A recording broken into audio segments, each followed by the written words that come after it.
Hello. Hi to anyone who's here. And hi, big guy.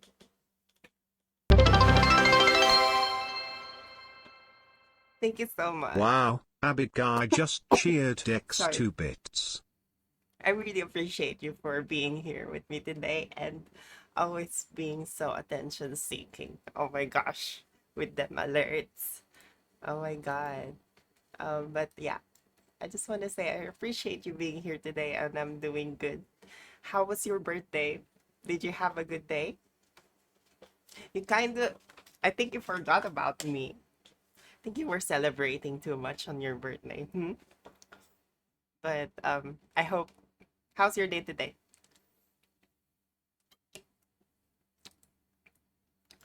I'm just looking at also I'm gonna try to play video games. Um, but I did see a few things, and I kind of want to make some points on the internet again. Oh, that's all good. Go work on your video, and I'm glad to hear that your day is doing okay.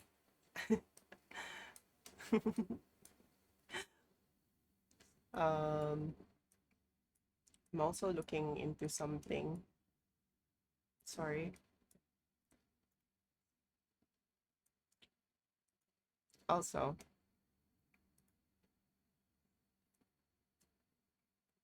I don't know what I was gonna say,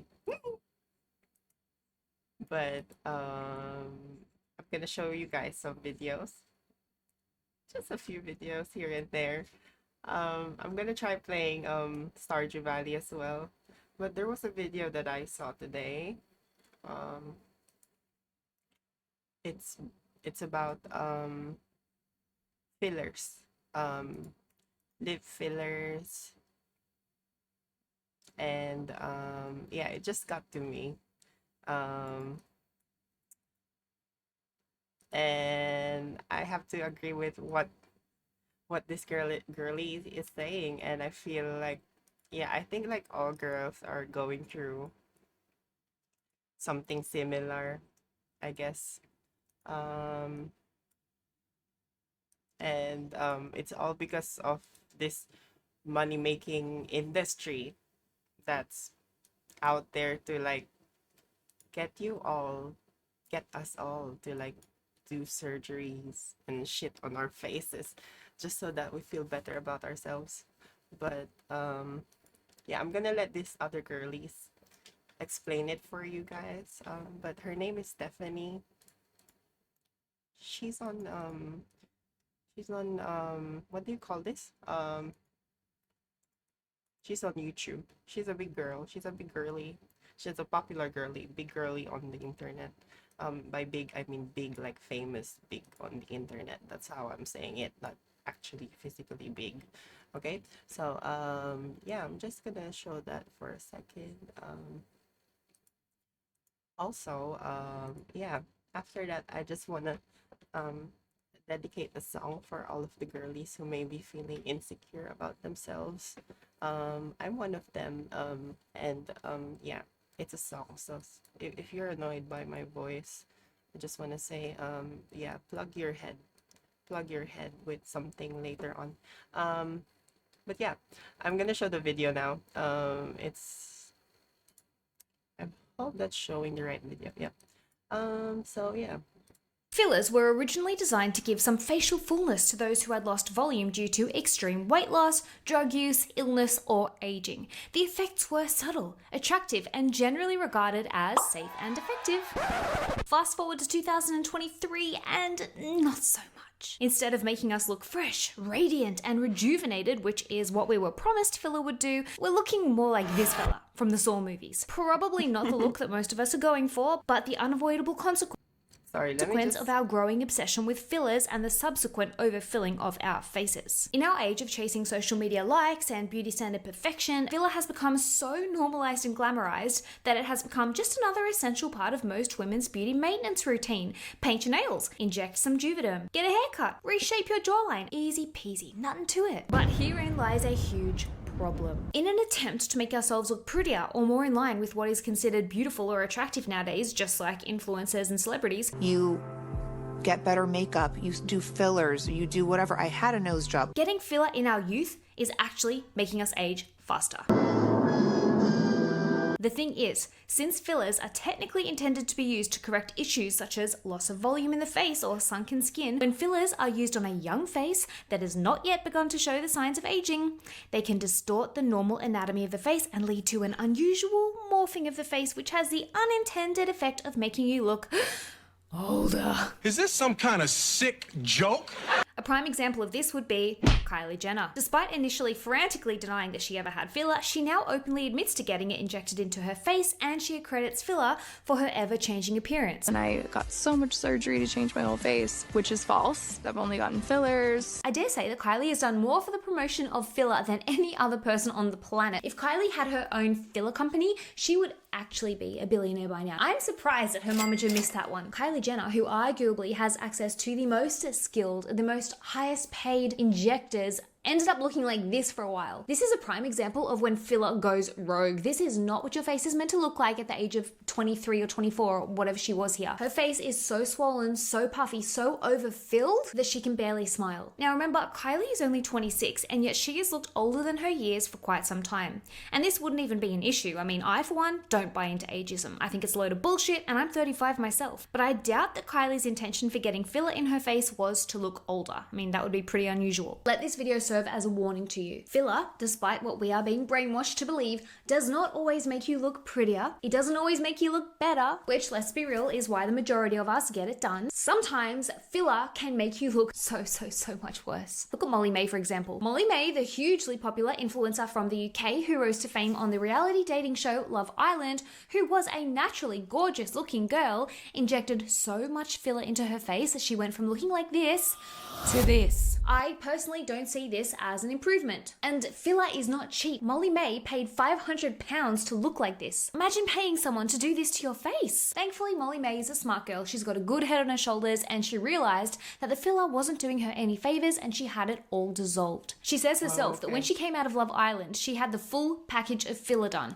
Lips, cheeks, and jaw. She said that despite paying the hefty amount, the filler in fact did not make her feel any prettier and in fact made her feel worse. Well, I was 16 or 17 when I first got filler. I kept getting it and I kept getting it. And around that time was when it had become very normalised. Filler was literally like going to the gym. Like, I'm just going to go get a top up of my lip filler. It became so normalised. I was seeing all these girls with filler and with all these things done to their faces. So I thought, well, if I want to be successful in that industry, if I want to be an influencer and I want to have a large following, I'm going to have to get that too. I need jaw filler and cheek filler and lip filler and Botox. And listen, if you've had fillers and feel like this video is a personal attack, it's not. I feel very attacked! Back in my trying to be a beauty guru YouTube heyday of 2016, I used to get filler too. It started with a tiny bit of filler in my lips to balance out what I thought was my huge nose, and I thought it looked amazing. Then I got told by a cosmetic injector that my face was, and I quote, a fruit salad of flaws. Needless to say, I was devastated at her professional opinion of my face, and subsequently she was able to convince me that I also needed filler in my cheekbones as well as Botox in my non-existent frown lines and crow's feet. I was 26. Now hindsight is a great thing, and thankfully my love affair with fillers ended a short 3 years later when I almost ended up on the cast of Botched. I'll let Stephanie from a few years ago tell the story. So I'm the dingbat that went to a clinic and got a heck of a load of pumped into my face and ended up in A&E. Yeah, I'm embarrassed even just saying that. I decided I wanted to get Botox and filler at this place that I saw so many influencers and reality stars. This already is setting it up to be so bad. Promoting on Instagram. So the clinic upon arrival looked amazing. You know, it looked clean, it looked professional. It was in a really swanky part of London. I was like, okay, this is good. I'm in good hands. I was not in good hands. First of all, this lady, she did not wash my face. I was wearing a heavy face of makeup. She didn't clean my face at all. She just injected straight into my face over the top of my thick foundation that I've been wearing all day, and it was super oily and greasy.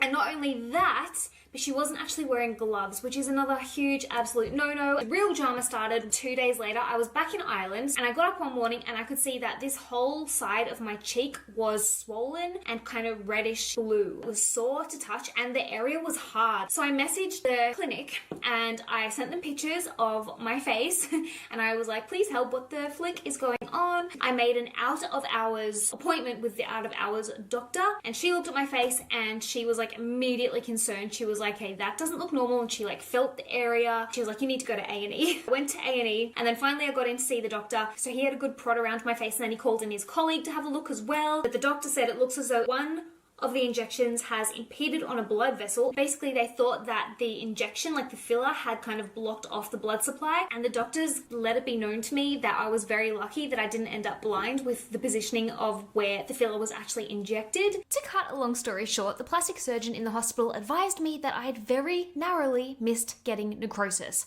What is necrosis, you ask? Guys, you don't want to know, but I'm going to tell you anyway. Necrosis is a serious complication caused by dermal fillers where the filler injection obstructs the blood flow to an area of the skin, leading to tissue death. I advise you not to Google necrosis unless you have a very strong stomach because the pictures ain't pretty. Signs that your fillers may have caused necrosis are severe pain, skin discoloration. Basically, the woman that did the work on her wasn't.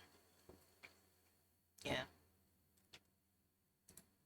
Usually a bluish or purplish hue, or the development of blisters or ulcers at the injection site. So basically all the symptoms I had. Now, fun fact, fillers used to be made from the collagen of cows. This was then injected into the face to plump the skin and fill out wrinkles. Unfortunately, it only lasted a maximum of 3 months before you'd have to do it again, and people with allergies could have horrendous reactions to it. Enter hyaluronic acid fillers. Hyaluronic acid is a naturally occurring substance found in our skin. However, in the case of fillers nowadays, it is a synthetically produced sugar that acts as a hydrophilic, meaning it attracts water, causing it to swell or expand, hence how it can take your lips from looking like this to this. If you guys think that's bad, you can now also get baby collagen injections into the face in order to treat fine lines, wrinkles, and saggy skin. Now, whilst this is not made from silicone or hair gel or cows, this is made from human babies' placentas. What the fuck? Please tell me I'm not the only one getting the creeps from this. This is giving me Snow White, Evil Queen vanity vibes, doing and taking anything in order to stay looking young and beautiful,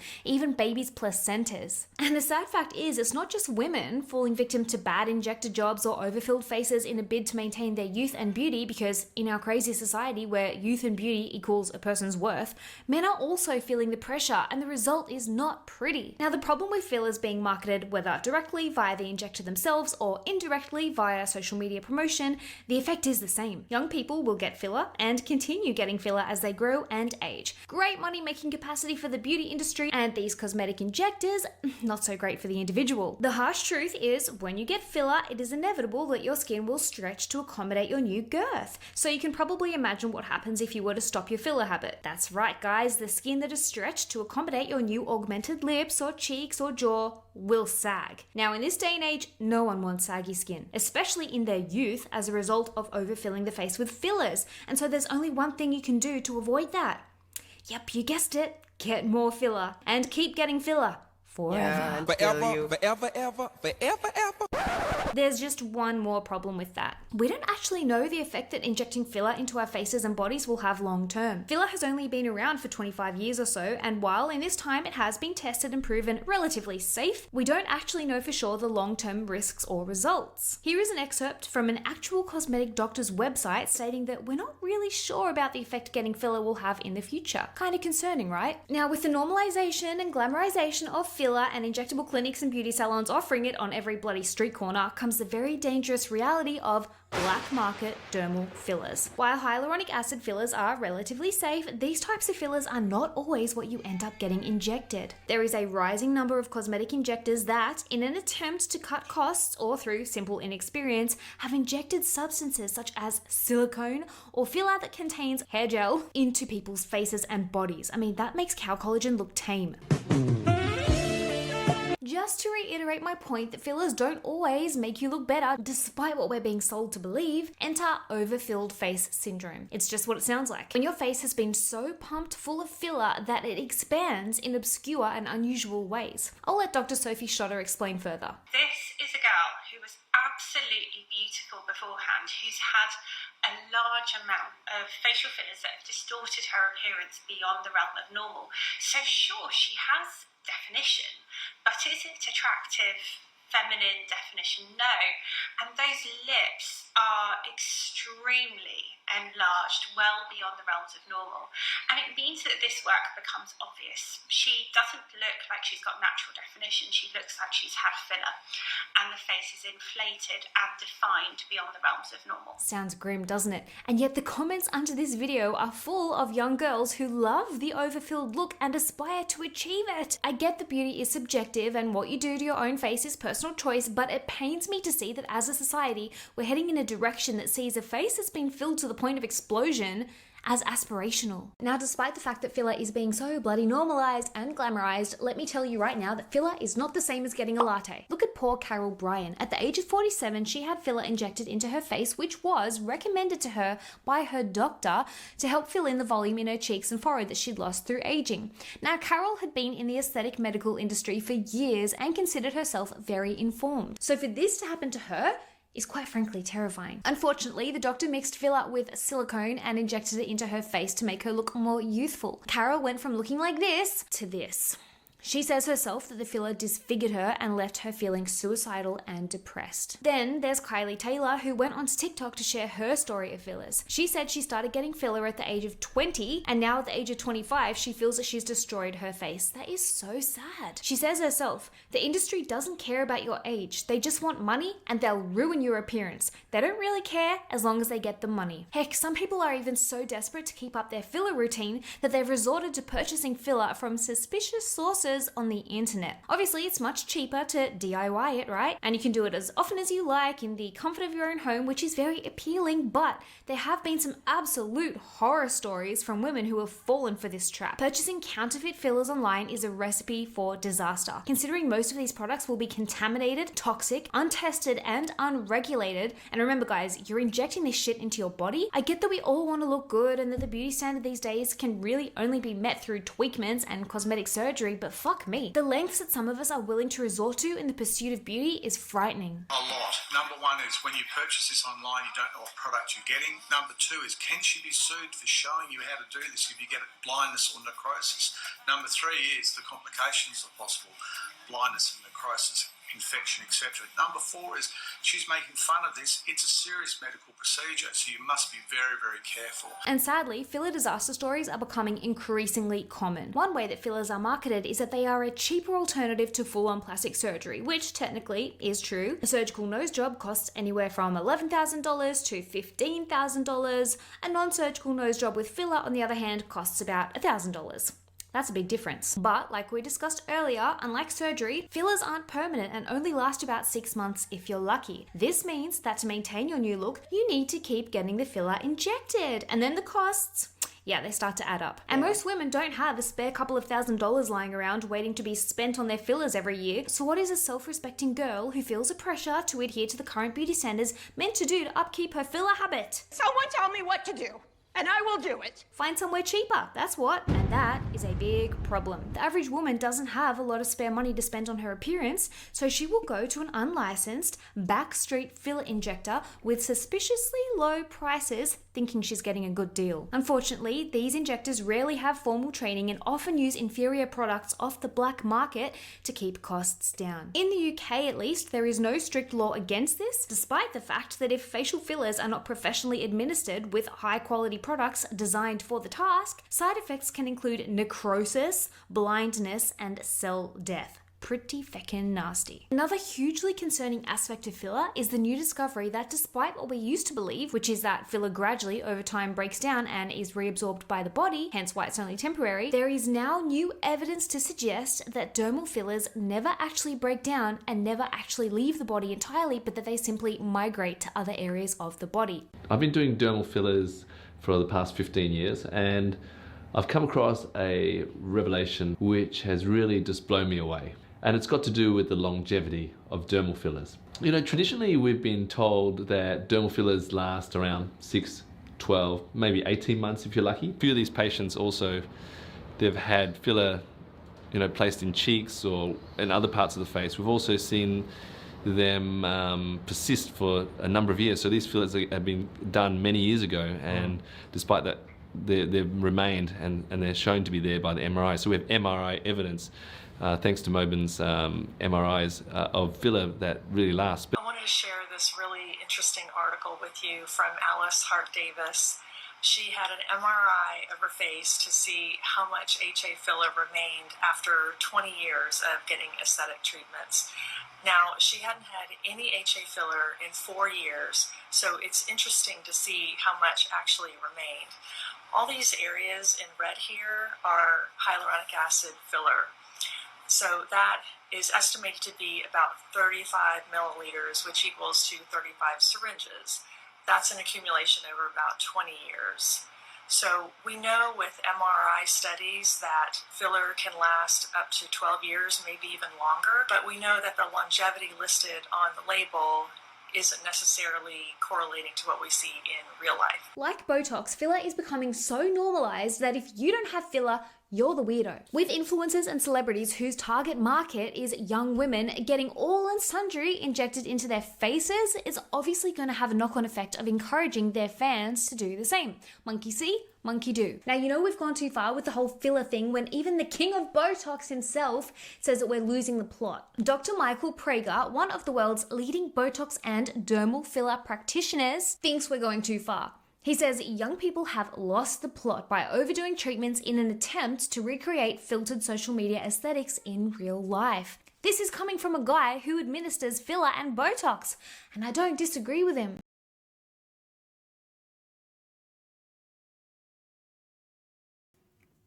Sorry, I'm on mute.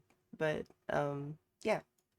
So as you can see, there's a lot of well, not a lot, but yeah, I'm seeing this myself with my sister and people around me, really, people I work with, people I interact with. Like, I'm just suddenly seeing them, like, yeah, seeing subtle, they're subtle, like they start off like really, you wouldn't really notice them until like you actually observe them that way. And oh, I have nothing against it. I have nothing against it. I think it's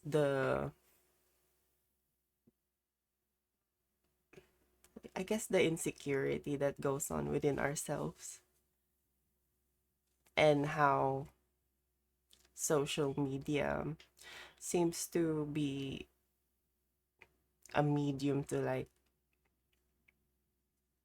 kind of increase that. And I just want to call out the surgeons as well who do this sort of shit. Basically assail, I don't know what they are. They sound like bullies. Like a bully would be exceeding really well on this sort of jobs, because you just need to like criticize their faces and like call out some random bullshit in order to make money. And yeah, it just feels wrong, I guess, because first of all, that's very expensive, and it's obviously something they make in order that keeps, like, it's something that they will keep needing for the rest of their lives. And yeah, um just if you're here, just know you're worth it. You're beautiful the way you are. Should I have nothing against all surgeons, like all the doctors, because there are surgeons who are actually there to do its purpose, you know? Like, there's a lot of them. It's a whole branch of fields of surgeons out there, like doing the good kind of work. But the surgeons who are actually like, yeah, not only do you see them on social media, they actually say that to their fucking, like, how is that? That's not ethical. Like, that's not ethical. And yeah, I hope there's some sort of like, I guess that's, yeah, I don't know. What do you guys think? Is that allowed? Like, yeah, I just feel very bad, I guess. I'm feeling really bad for everyone who falls victim to this. And I kind of understand the feeling of comparing yourself to others. Hey, it's something we all do to ourselves. It sucks, but I guess the world and everything around us was built that way. But yeah, just keep doing what you're doing. I'm also trying to do the same, but just keep doing what you gotta do. Just have fun. Stay gorgeous because you are. And yeah. Um I just wanna I think I'm gonna do a karaoke. This song is from Olivia Rodrigo. Um oh my god. I'm sorry, it's gonna suck. Um it's an off my voice is not really good. But yeah, I'm gonna turn this to a karaoke song. I'm gonna try to communicate with you through a song. So it's called Pretty Isn't Pretty, and it's from her latest album, Sour. Um okay, yeah. Wait, is it from Sour? Let me actually check. Yeah, it is from Sour. I gotta hide myself, I'm sorry. Bought a bunch of makeup, trying to cover up my face. I started to skip lunch, stop eating cake on birthdays.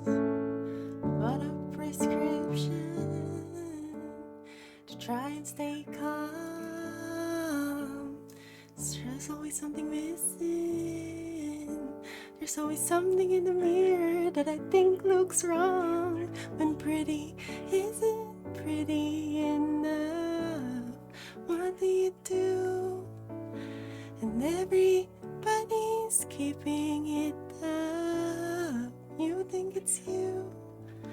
I could change up my body, could change up my face. I could try every lipstick and every shade, but I'd feel the same. 'Cause pretty isn't pretty enough anyways.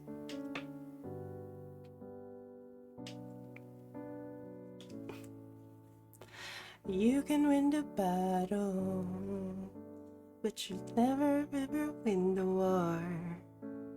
You fix the things you hated, and you still feel so insecure. And I try to ignore it, but it's everything I see. It's on the posters on the wall, it's like in every magazine. It's in my phone, it's in my head, it's in the boys I bring to bed. It's all around, it's all the time. I don't even know I even try. And pretty isn't pretty enough. What do you do? Everybody's keeping it up. You think it's you. I could change up my body, could change up my face. I could try every lipstick in every shade, but I'd feel the same. 'Cause pretty isn't pretty enough. And I bought all the clothes that they told me to buy. I chased some type ideal my entire life, and none of it matters, and none of it lets you just feel like this over and over again. I should be fine. No, we'll never change.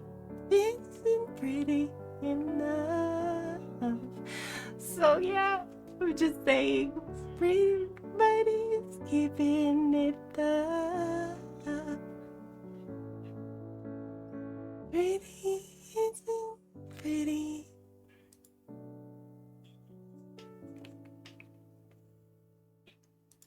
Sorry, I had to hide myself, or else I'm gonna cry. Hi, Judy. But yeah, so just so you know, you're beautiful. If you're here, anyone, and yeah, this shit is gonna keep. They're gonna keep. Yeah, they're gonna keep upping the shit. This isn't gonna. I don't. Personally, I don't. I don't think it's gonna ever. They're gonna get crazier and crazier, especially with AI. Ah, I heard that's a hard game. How are you doing? Are you winning? Did you win in that game? I don't know. Um, but yeah. Um,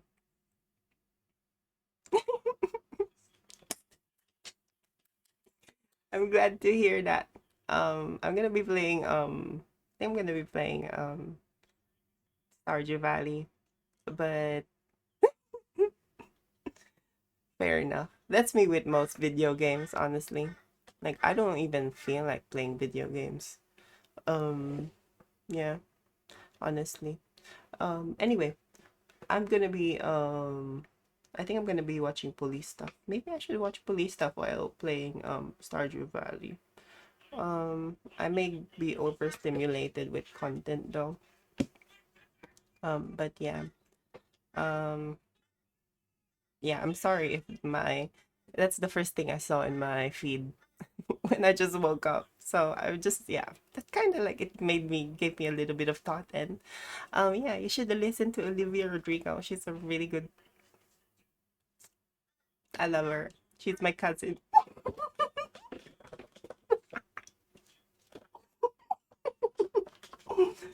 Uh, I'm kidding. She's not my cousin. Did you try to get her concert on because yeah, she's doing a concert here. I was trying to get the ticket, but fuck, it was like the Taylor Swift again. Like it just gave me that nightmare. So I'm just like, fuck this shit. Like, oh my god. She's one of those people. She's one, yeah. Uh yeah. I was looking into it. I was gonna try. I was gonna try, but yeah. Mm. Like I was gonna it was reminding me of the whole Eras tour and the crying and the waiting.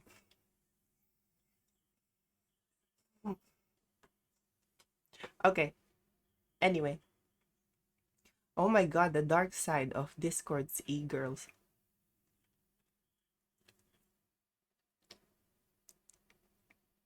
Aww,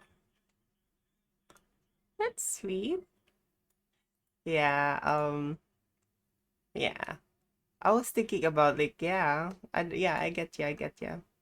Um, anyway, sorry about that. Um, sorry about like blabbering my bullshit, sorry. But I'm glad to hear that you enjoy Olivia Rodrigo as well. And does Aslan like Olivia Rodrigo herself? Like, is she into Olivia Rodrigo? Is that the sort of music she's into? Honestly, like I'm not even sure. Like I don't know what sort of stuff she's into. Like I do hear some of her music from um things, but yeah, I'm not. Yeah, I have a feeling Olivia Asla listens more to like punk stuff, like more on the more metal side, rock, pop rock, those sort of things.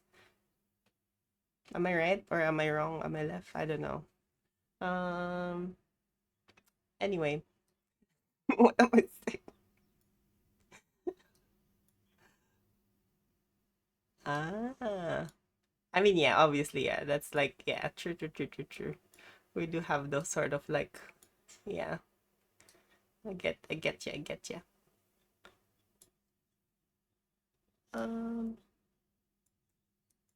Where is that? Yeah, I was into K-pop once upon a time. I think I'm still into K-pop, but only certain genres of K-pop. Like not really like, you know, more on the earlier generations, if that makes sense.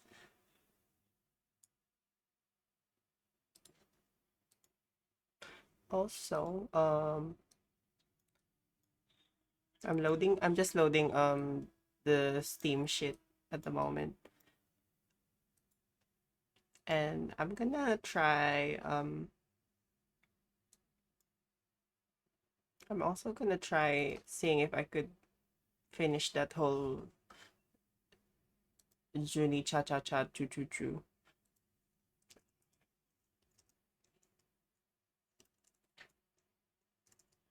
Mm,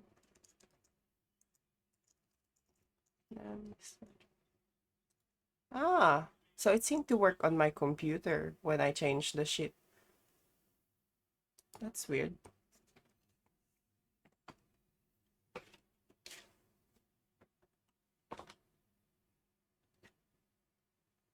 Hmm.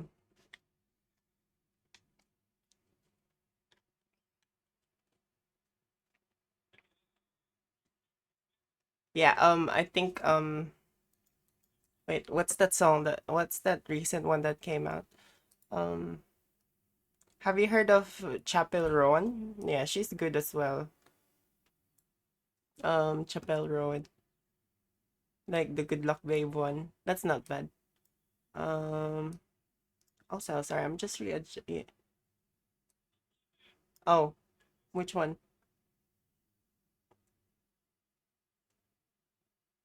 What do you mean? Oh, you? Sorry, what am I saying? Yeah, I think I get confused on Discord a lot. Oh, Discord, on Twitch a lot. I think. Ah.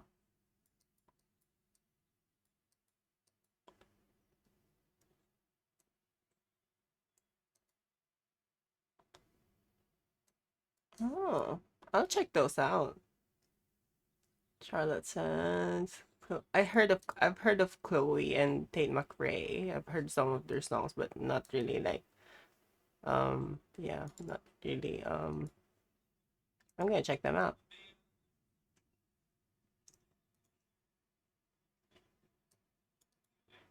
Like I don't mind genres. Sometimes I like classical as well when I feel like I have to like focus on a certain shit, you know? Like classical are always good for those sort of stuff. Anyway, I'm playing Stardew Valley. Um yeah. Duh. Of course. Also, I'm sorry, I got my honestly, I think I'm the same, TBH. I'm not into boy bands as well. I know boy bands are a girl thing, but yeah, I'm not into them. I'm more into like girl bands or sort of shit. You know, like women who can dance like a girl, like Beyonce. Like my mommy. My mommy Beyonce. Mm-mm. Although, yeah, some people don't like Beyonce. I think it's because of the way her attitude. I don't blame them, honestly. People do get put off by those sort of things. Yeah, yeah. That's what I say. That is what I say. They cannot. Wait, why did I disappear from the camera? Or like, why did I disappear? Where am I? What the hell? What the hell is happening in the motherfucking world? Oh my god. Frame. Okay, so oh. Oh. Oh, that's why. Okay, that's hi, that's me. Um, Sorry, I just yeah, I don't know what happened there, but I guess I'll be putting myself here or there. Should I put myself there? Yeah, I'll put myself there. Um, but yeah, Beyonce is going into the route of managing artists now. Like have you heard of her? Like the girl from Little Mermaid. What's her name? They have an album and all that shit. I forgot their name. Fuck, I'm not good with names. Fucking hell, I'm not good with names as well. Like I'm not good with everything. What's her name again? The girl from what's her name? I forgot. Fuck.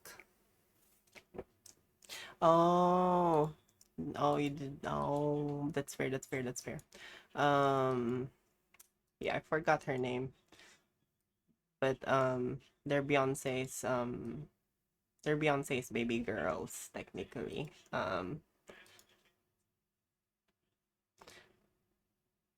I forgot. Oh my god.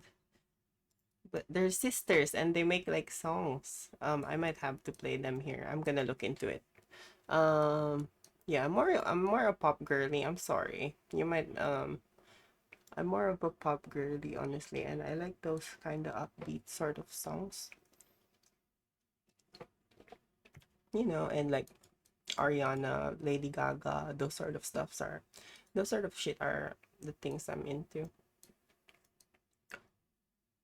And you didn't miss out from the new you didn't miss out a lot from the new Little Mermaid. It's shit.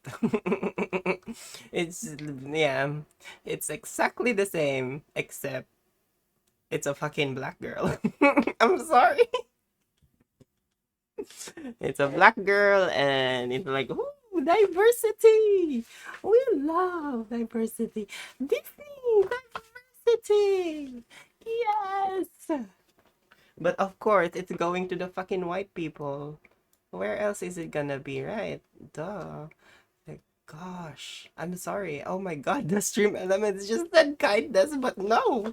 Kindness. Disney doesn't deserve it. It's a fucking multinational like American fucking corporation. What white people really?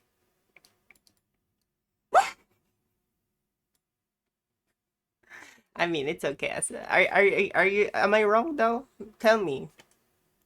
I'm not calling you out. I'm just calling like Disney out. Like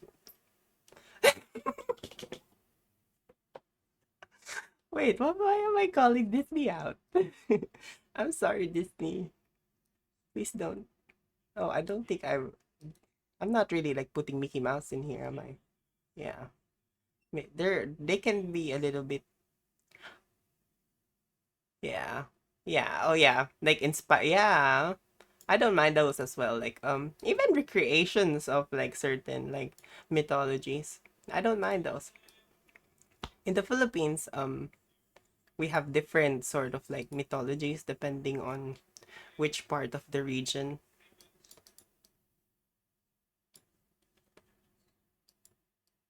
Oh, yeah. At this point, I think Disney is just gonna keep making those. Ooh, white diversity, because that is what Netflix is doing. Like Netflix is just making substandard shit now. I'm noticing like they're only like actually like making like they're even ending. I think they're gonna end. I think Netflix is gonna end. Stranger Things. I think. Um, in a few years.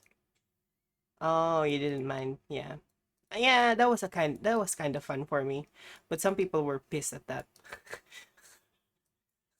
Some people were pissed at that. Yeah, that's true. Like if it nah, I don't like it if it's for the sake of, just trying to like oh, we're this sort like it's all about the PR, like opulence, opulence. We're this sort of people.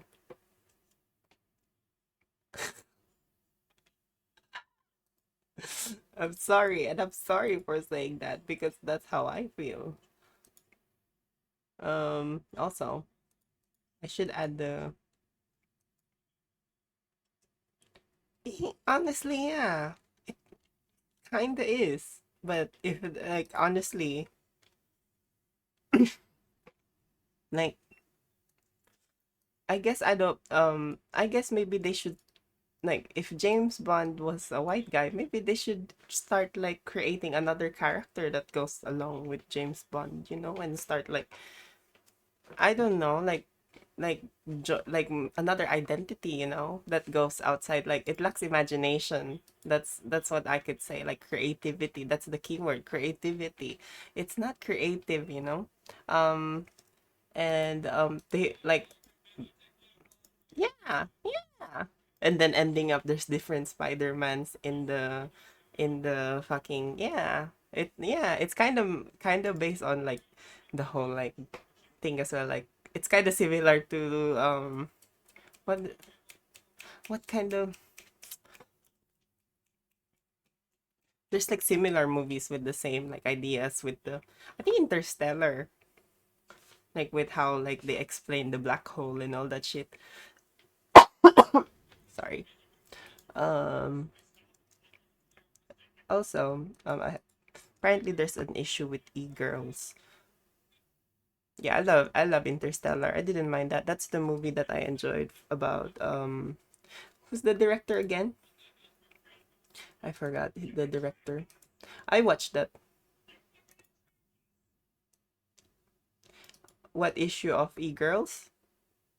Oh, yeah, it says here the dark side of e-girls according to this dude. I'm just gonna try to show it on my screen, but I couldn't like I'm kind of dumbed out at the moment for some reason. Wait, give me one sec. I'm gonna try to put that on. Mm,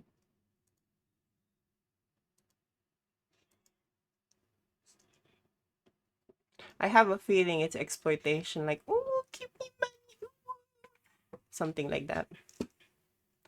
Look, if they call like if like hmm, I guess like if they do.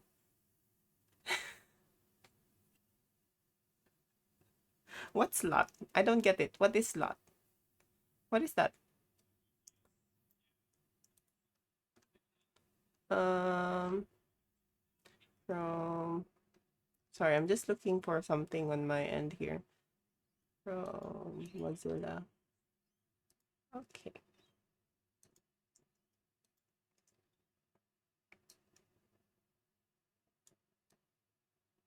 Mm-hmm.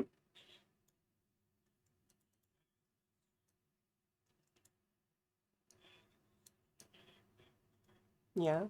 Mm.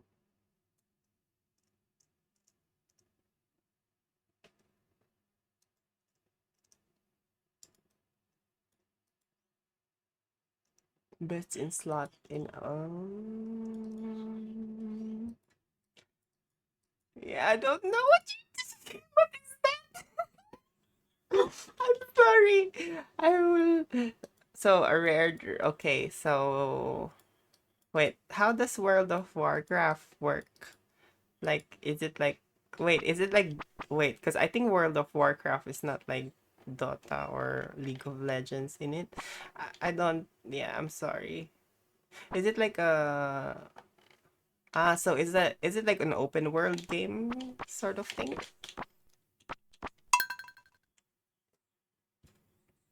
Yeah, go on.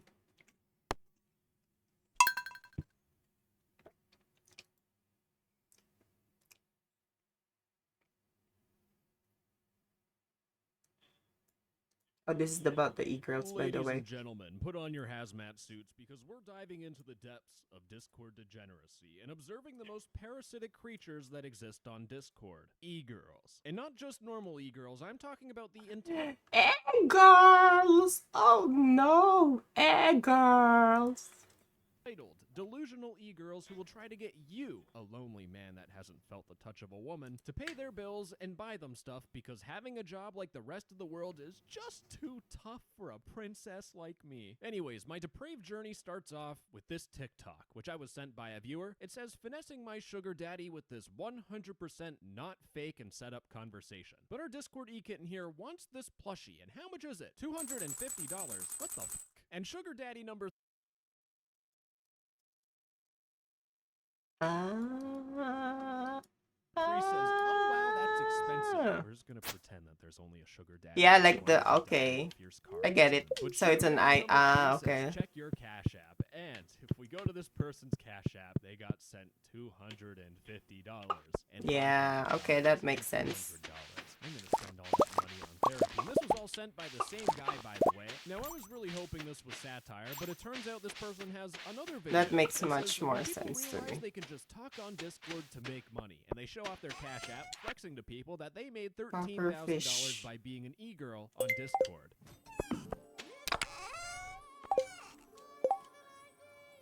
Now, these people are kind of like the Andrew Tate disease. Why don't they just start a throne or something like the wishlist thing? Like, why can't they just do that? But for women, I guess Andrea Tate or something. They're flexing all this money without telling you the truth. No one is gonna send you $400 unless you work for it. And in the case of working for it as a Discord e-girl, that means sending photos. I'm trying to say that the photos won't have any clothes in them, okay? And what that means is that this TikTok with 3.6 million views is basically this person telling 3.6 million people that they sent photos of their cooter to people on the computer. And I want to point out that there is a big issue with this. It's the fact that this video is on TikTok, which is mainly for teenagers, and anyone that has felt the depression of paying their bill. I was wondering about that too. I think I have to. I think it will have to. I think you have to if you receive one. Like, because they say it will be a cash thing.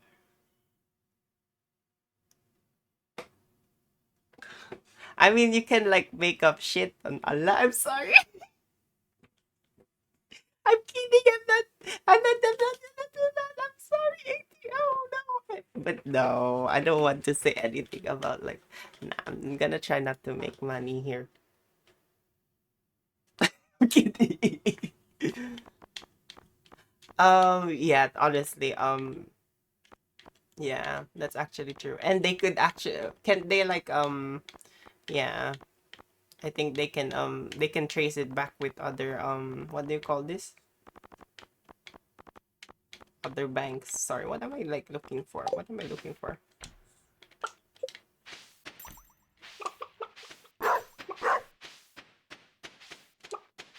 Or, oh, I see.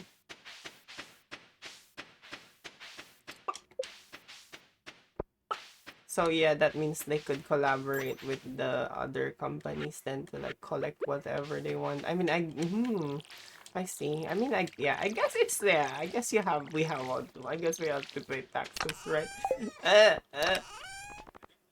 We all have to pay our tax. It's so crap though. Taxes are crap here, but I guess healthcare, hallelujah, healthcare. A puffer fish. Okay, where can I get a puffer fish? Gotta figure that out. Okay, where's the wiki? I need the wiki. Oh. Oh, yeah, that makes sense. Yeah. That would make sense, you know. But yeah, that's why it's good to always like have I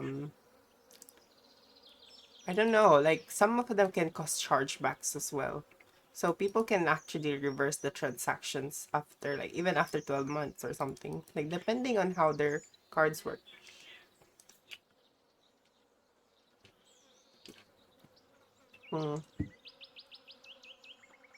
True. Yeah, I'm just gonna yeah, some credit cards can like make a chargeback after 12 months.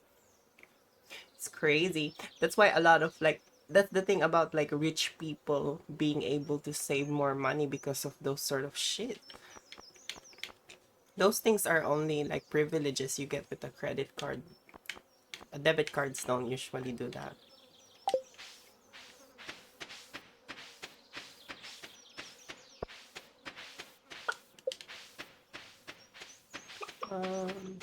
Okay, what am I gonna do? Okay, I'm gonna try to go to that. I'm gonna try to read that Jew people blah blah blah blah. Because yeah, I don't know what's going on with my shit. But, yeah, it doesn't allow me to go to the fucking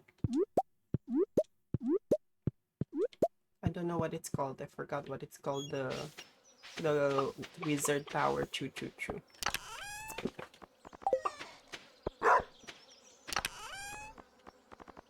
Music is another lucrative one now. Especially with how people are like taking advantage with oh sorry, I forgot to play this shit. I got distracted. Would never spend $150. Sorry, I'll shut up. Stupid fucking plushie. This clearly is a girly girl aesthetic for teenagers, which is a recipe for disaster. But maybe you know what? Maybe I'm making things up in my brain. So I went to the comments, and there's messages like this: I am literally this close. I guess they're doing sign language or something to becoming a Discord kitten because I won't that bag, baby. I can't spell. I won't. Emojis. I have a vampire guy as my profile picture, and I also went to their TikTok page and yeah, I have a lot. Discord eKittens profile, and there's a Discord server, and this is either going to be Epstein Island or it's going to be a bunch of teenage boys.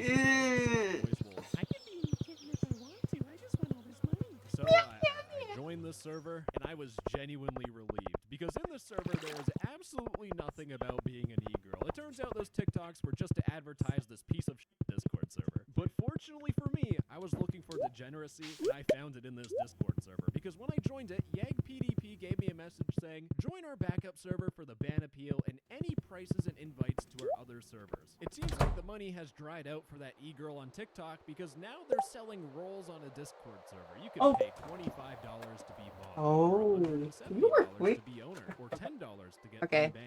I'm gonna keep playing this. Okay, I'm gonna just help with the girls here because they just came from. About Discord. I'm on the internet basically 24/7.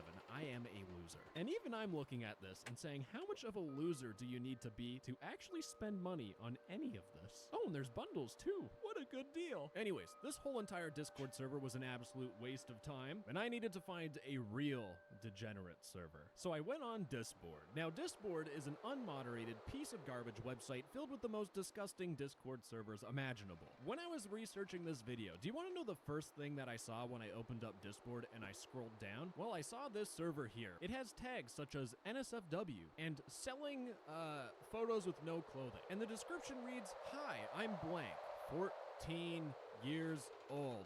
What the absolute is going on this website?" Now, we aren't even close to the end of the video, but at this point I feel sick to my stomach, so I just want to see if there's maybe some weird Discord servers with some down bad fellas in it that we could just laugh about together. And while I was going through Discord, I stumbled across this tag called Findom, and I guess I was too innocent to know what this means because I actually had to Google it. Financial domination. It's one of those intercourse DLC lifestyles in which someone gives gifts or money to someone who is financially dominant. We are getting into some freaky deaky shit. So I perused Discord for the Findom tags, and I came across this Discord server here. Melanie's banner with a very happy anime girl. Nice, it makes you feel nice and welcome. So I joined the server, and I went into the server info channel. What is this server about? This is a community server that I made, mainly used to worship me as a dom, such as incorporating Findom to spoil me with gifts. Oh, but you aren't obligated to participate in Findom if you're not comfortable with it. But, you know, that's kind of the whole point. I just want you guys to give me free stuff. But I want to point out that there are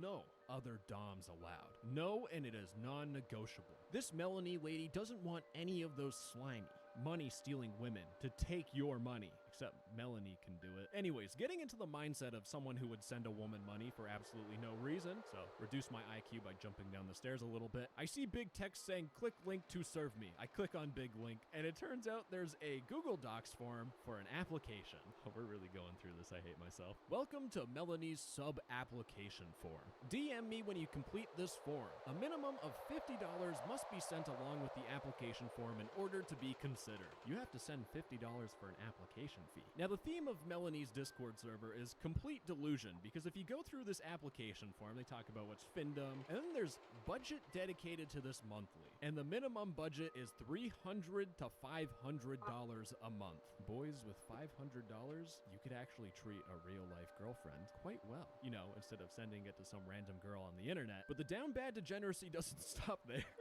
Because in your application, you get to pick how you want to be treated. Do you want to be treated dynamically, like, you know, a normal human being? She will try to personally get to know you more and see if you're a good fit for each other. I like the word if. If you're not a good fit, she's not going to bother. And if that's something you want, you could be a human ATM. I will treat you as such, and you'll just be a personal wallet for me. There are people out there that will genuinely click on this button and be excited about it. Please spend that $500 on therapy every month. Now, I'm not going to fill out this application because I actually have dignity, but I went to the server's announcements channel, and ladies and gentlemen, this person is 22.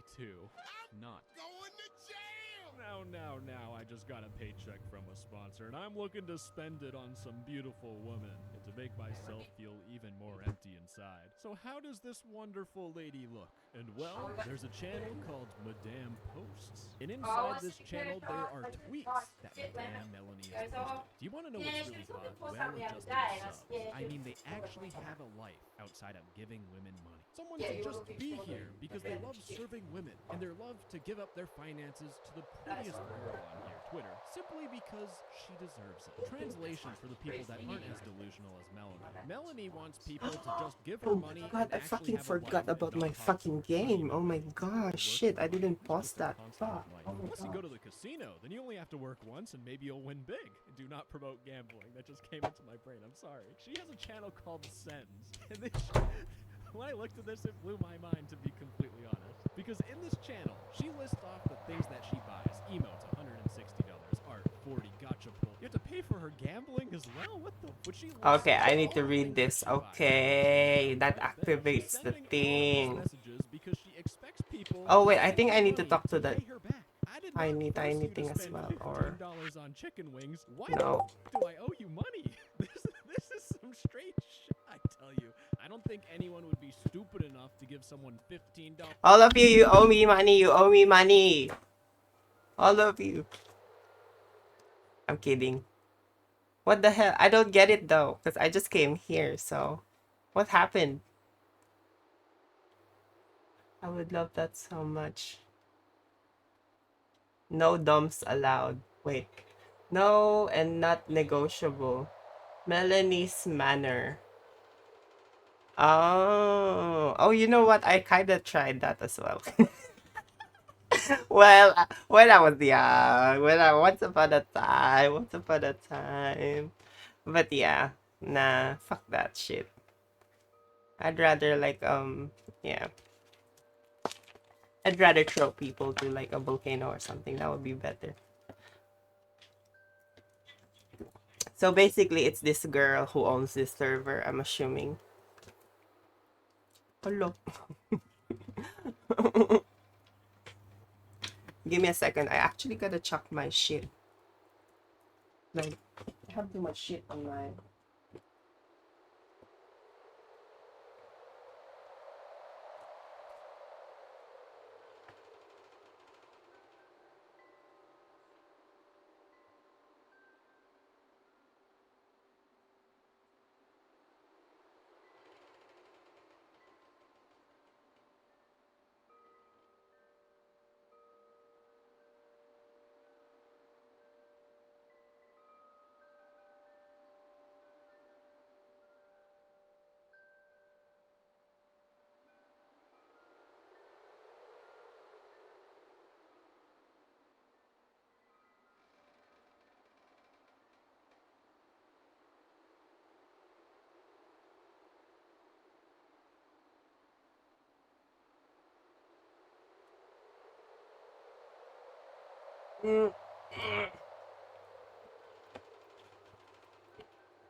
Yeah, it would be nice to like, I force all of you to donate to the charity, okay? You donate to like the charity, and that charity is my bank account.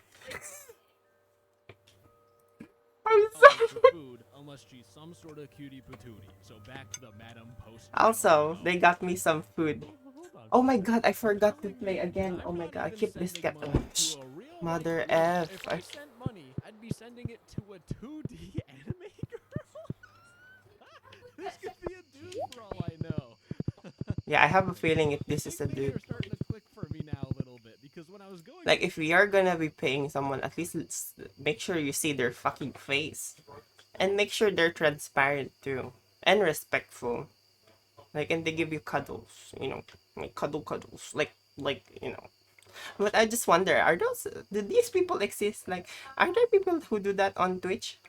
Like, wouldn't that be illegal or something? Illegal. Illegal. Yeah, good aftercare. That's exactly right. Is this? You know what? Sending money to 2D anime girls, fine. But sending it to AI 2D anime girls, that's where I draw the line. We've hit the gold mine.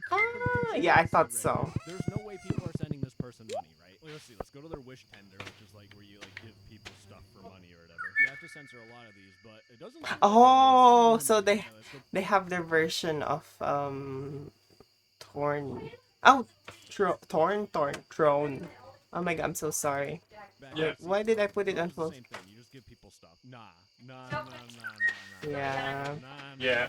Obviously not. No. 93 gifters. Oh wow, 93 gifters. Oh my god, wow. Man who also has to deal with loneliness once in a while. Sending an anime girl money won't help you at all. I don't even know if this is a girl either. This could be a dude doing this. Thankfully for me, I did stumble across this tweet, which is a voice message. This will really tell us if it sounds like AI. The fucking GD, the fucking animated shit got more than the fucking human got. Like fucking hell. Like fucking hell. What the fuck? That's like, what the hell? Oh, also, I think I forgot to show you guys why am I showing the ketchup? But I got chicken tendies and chips from Costco. Woo! Yummy, yummy. Yeah. Also, I just wanted to share that ketchup. Who's really good at acting like a Yeah, of course. Don't forget the ketchup. I feel violated. I feel broken. I'm a shattered man. What the fuck was that? At least it's actually a girl this time. Now, I just need to paint a picture for a second. But if a small tip is $10, let's assume at bare minimum this is $920. They made $920, but then there's this message here where they talk about how Wish Tender is shutting down, and they're sad because Wish Tender has been their saving grace ever since they came back. But if Throne has $920 and Wish Tender apparently is more, how much has this person Whoa. Ladies and gentlemen, I have this tweet for you. I tabulated all my sends ever since I started Findom, and it's a 5-digit amount. This person has made more than $10,000. Congratulations. If I had to guess, it's probably between $20,000 to $30,000. I thought dudes sending money to an AI anime girl was peak degeneracy, but nuh-uh, bucko. We still got one more server left, and this server is with a real woman this time. It is, again, one of those Findom servers where you send a girl money, but you don't get nothing in return this time. In fact, you get put in the tributes channel, where this person publicly shames you and calls you a pathetic loser for sending her money. People really like this, don't they? And you'll notice this is like $130.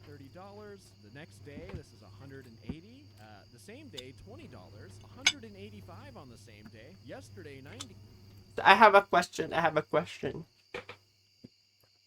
How would you like your dom to spend your money? So let's just say you had to be forced to pay, like, I don't know. I mean, the government is kind of a dom in a way, because you pay taxes, you know. So they're like doms, and you're financially dominated by the government. So So it's just like life in a way, but you know, say you were dominated by someone, and yeah, what would you like them to spend their money to? Like, how would you want them to spend that money? I'm just wondering if any of you are here and listening to this shit. Yeah, let's play. There's a lot of dudes Continue. But one of the special things about this server is the fact that it has a general chat with some absolute creatures on it that we get to look at. Oh, gee goody. And we're starting.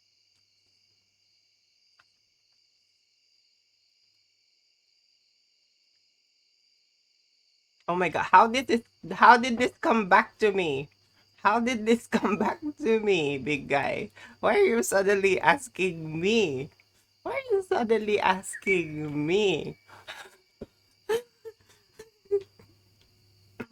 Honestly, I'm gonna keep it there for now until like, cause it's not really something like it's not a lot. Like it's not like something that could be withdrawn. Really, it doesn't even flash the threshold. I'm gonna leave it there, and then once I get there, I'm gonna try to think of something that I could do on the stream. Um, I don't know. What are you guys into? I was thinking of doing a nature IRL stream, like going out, walking around. But yeah, that's the thing. I need to talk to someone in order to do that. And obviously that would mean okay. I feel. That makes sense, that makes sense. Juniper.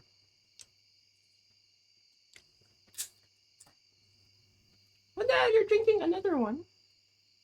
Okay, I'm gonna drink one too.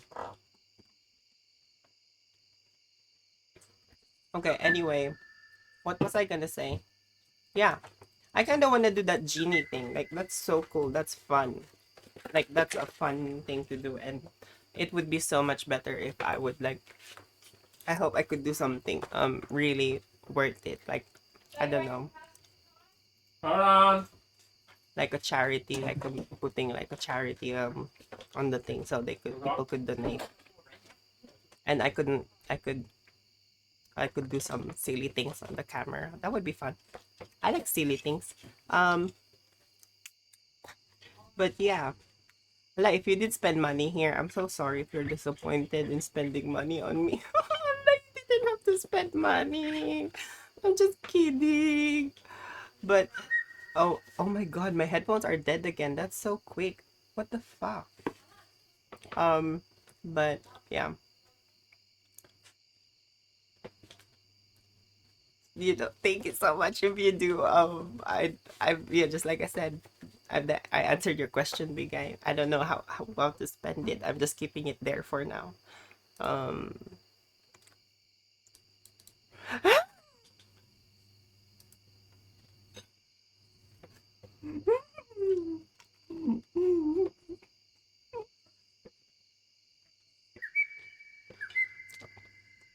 I will.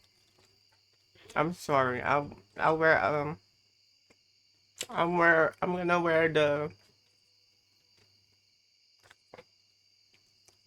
what do you call those? The ones you plug in on your the ones you plug in on the computer.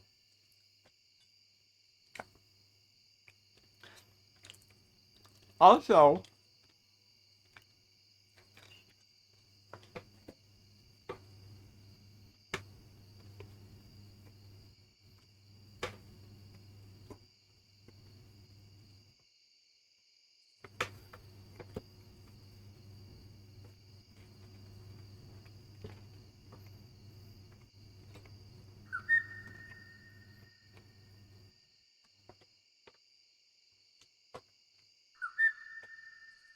yes, you're correct.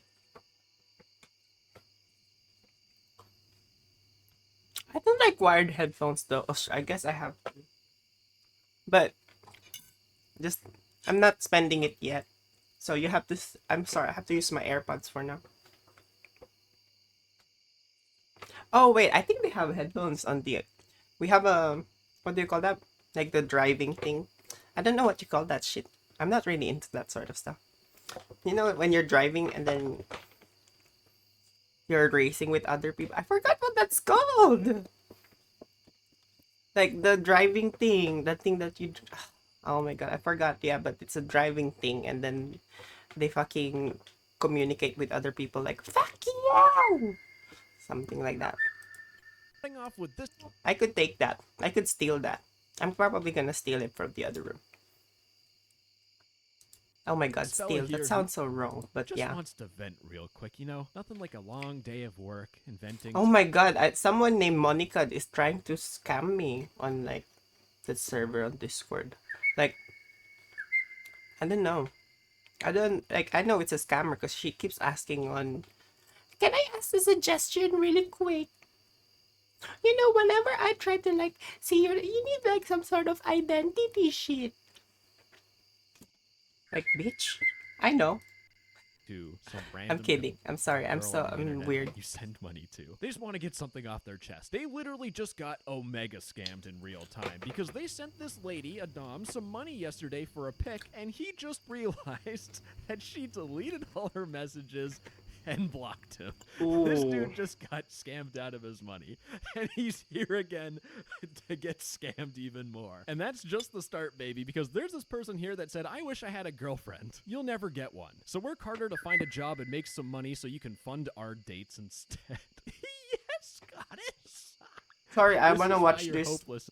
I wanna watch this now. I got distracted. So I'm not. Hi, Luna. Sorry, I'm gonna be watching this thing about like e-girls. Like, am I an e-girl? Would you say I'm an e-girl? I hope I'm not an e-girl. I'm not. Am I an e-girl? Like, would you call me an e-girl or? Ish. That sounds illegal. Why does that sound illegal to me? Fuck. It sounds like, I don't know. I sound wrong. It sounds wrong when I call myself. Okay, perfect. Yeah. So I'm not an e-girl. Perfect. Thank God. Oh my God.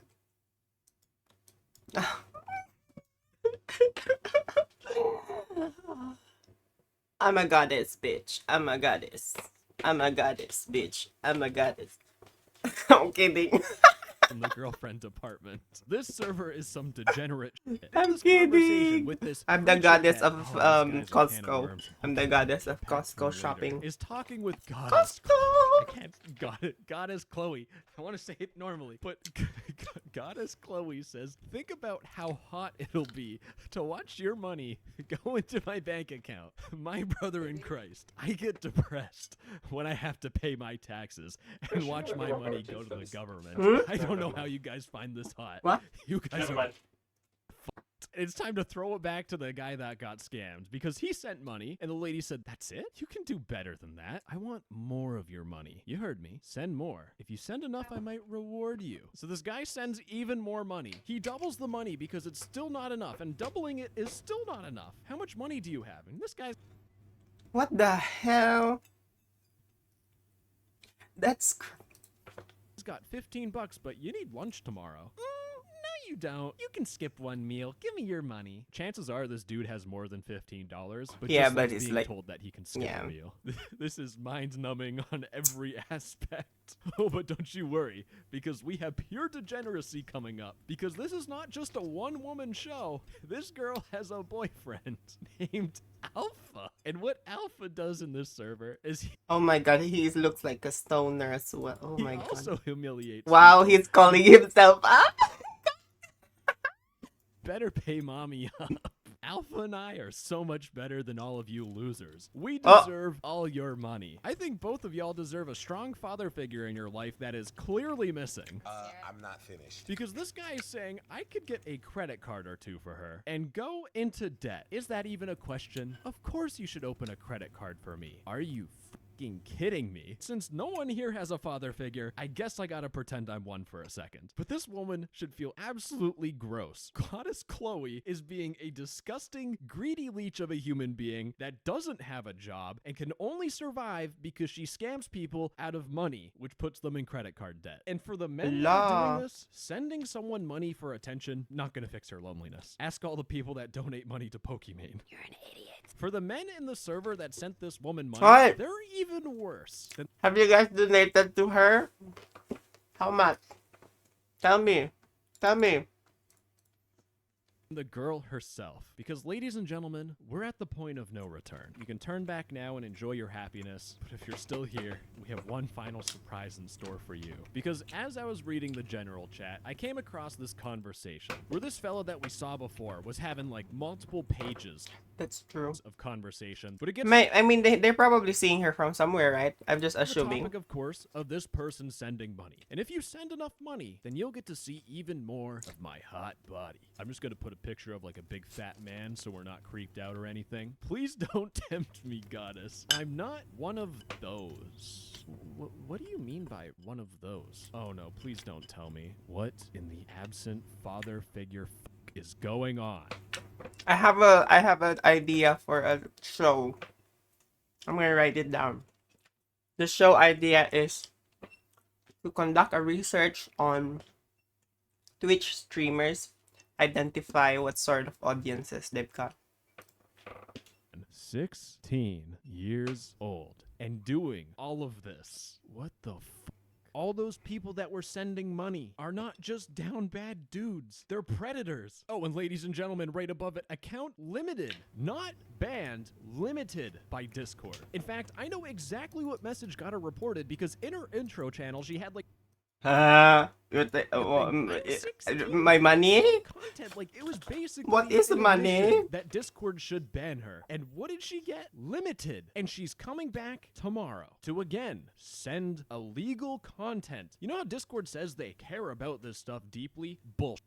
This is a child putting themselves at risk, and Discord just limited the account. And you know what? I'm gonna care for this young lady because I'm gonna send her something special. It's called an NCMEC Cyber Tip Line report for putting herself in danger. If Discord's not gonna do anything, if Discord can't do anything, then the feds are sure gonna do something, I hope. And again, it should be no surprise to anyone, by the way, I found this server on Discord. I'm a young high school brat. I sell super hot content, yet it's still on Discord. And we know Discord is garbage, but Discord limiting an account that runs a fucking server. This is clearly child exploitation, and they do nothing about it. What a joke. So I want to give you guys I feel like Discord, yeah. After I recorded this whole thing, I spent the next That's what 2.5 Discord hours is. reporting every single thing I could to absolutely everyone. So I reported this to the cyber tip line. Like I said, I reported all the bad servers on Discord to Discord, and I reported any bad messages directly to Discord. And it's been about 48 hours, and I want to show you what has happened and what is the outcome. Now, anytime you need to report something revolving around children in this no-no material, always send something to the cyber tip line. They're not going to be the fastest. They usually focus on people like driving out to meet kids and put those predators behind bars. That's very important and time sensitive, whereas this Discord stuff, it's just a lower priority, but it's always a good idea. It's kind of like your backup plan. So with Discord, I've talked about them probably about a year ago and how awful they were and how there was a bunch of bad servers, and one of their staff members reached out to me and said, if there's anything bad with a server, you want to scroll down and you want to report this server. And the thing with Discord is that it says, where's the problem located? So if the problem is located inside of the Discord server, Discord says, nope, not our problem. You can report this to Discord, they'll deal with it. However, if you pick the other option, where's the problem located, in the listing, this is where you actually get to report the listing. But remember this one server where this person was 14 years old? Well, the listing is still up after 48 hours. Now, I'm not a very impatient guy, but when it comes to child safety, you know, making sure that 14-year-olds don't get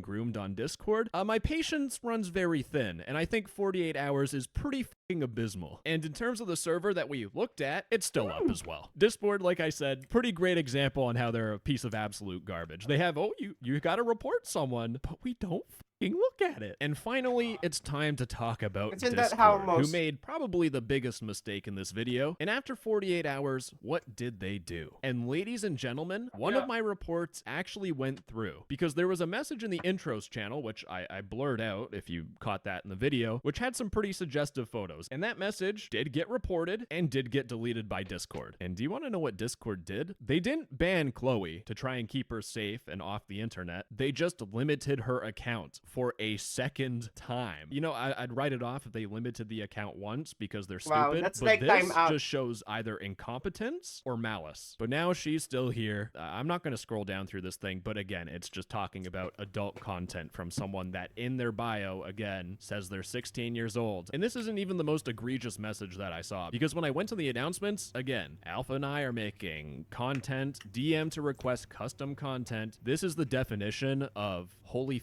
Discord, why aren't you banning this? If it has to come to me making a video on every single problem on Discord so it can actually get reported and taken down properly, you know, not just limiting an account of a minor that's sending this shit, then there's a problem. You know, Discord has failed as a company when the only hope we have in terms of these servers getting shut down is by some YouTube guy who makes videos about Discord and kisses people at the end of the video.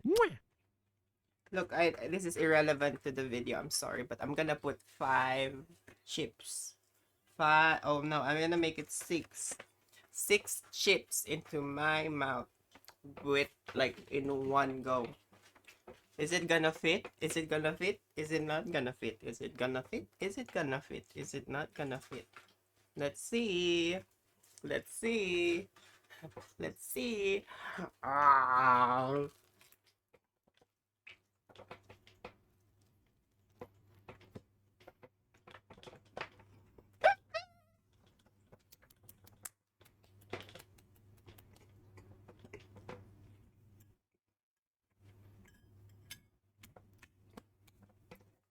I'm so proud of myself.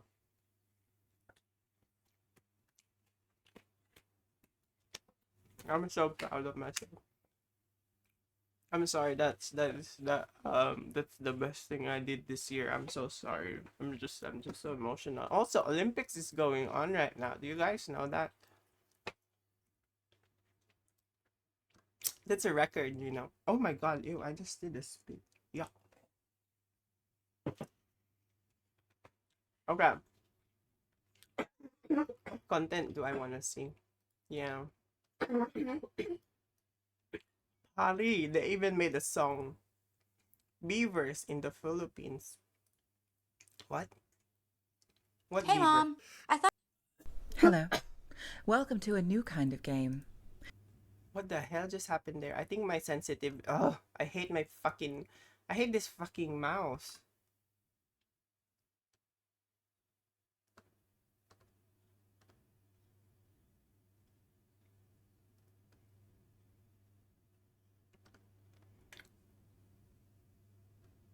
Sorry, I'm being quiet. I'm looking for shit.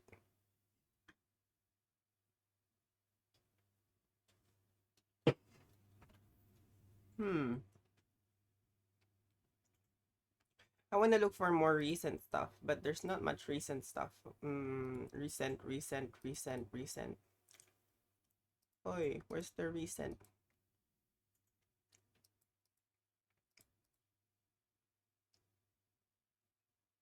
Ooh.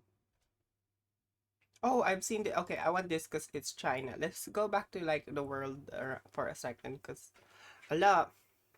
It's not that I hate China. I don't hate China. I'm just like really worried about what's going on right now with what's going in their area, you know. And I don't know, maybe I just care about other people. Like, yeah, call me out, bitch. Like, I'm sorry I'm being a human for worrying about others who are not in the same situation as I am. And I'm sorry that you're not feeling that way. I'm sorry. I'm talking to like my evil self. I'm like looking in the mirror because like, you know, like you know, you have a bad side of your. I don't know if that makes sense. I'm sorry. I'm just Wherever gonna play Chinese this. people go, no grass grows. Sorry. This phrase is often used online to describe how Chinese people love to take advantage of free offers. In the past, behaviors like taking advantage and raiding were closely associated with Chinese aunties. However, these behaviors can be seen all over China and across all age groups. In one video, young people stand next to a free refill drink machine, grabbing free drinks. Another video shows an elderly person in a supermarket aggressively taking plastic bags meant for public use, moving quickly and efficiently, as if they have had lots of practice. A supermarket employee said that such incidents happen frequently and are hard to stop. They can only give verbal warnings, feeling quite helpless about it. Promotional events at supermarkets and malls are also prime spots for people looking to get things for free.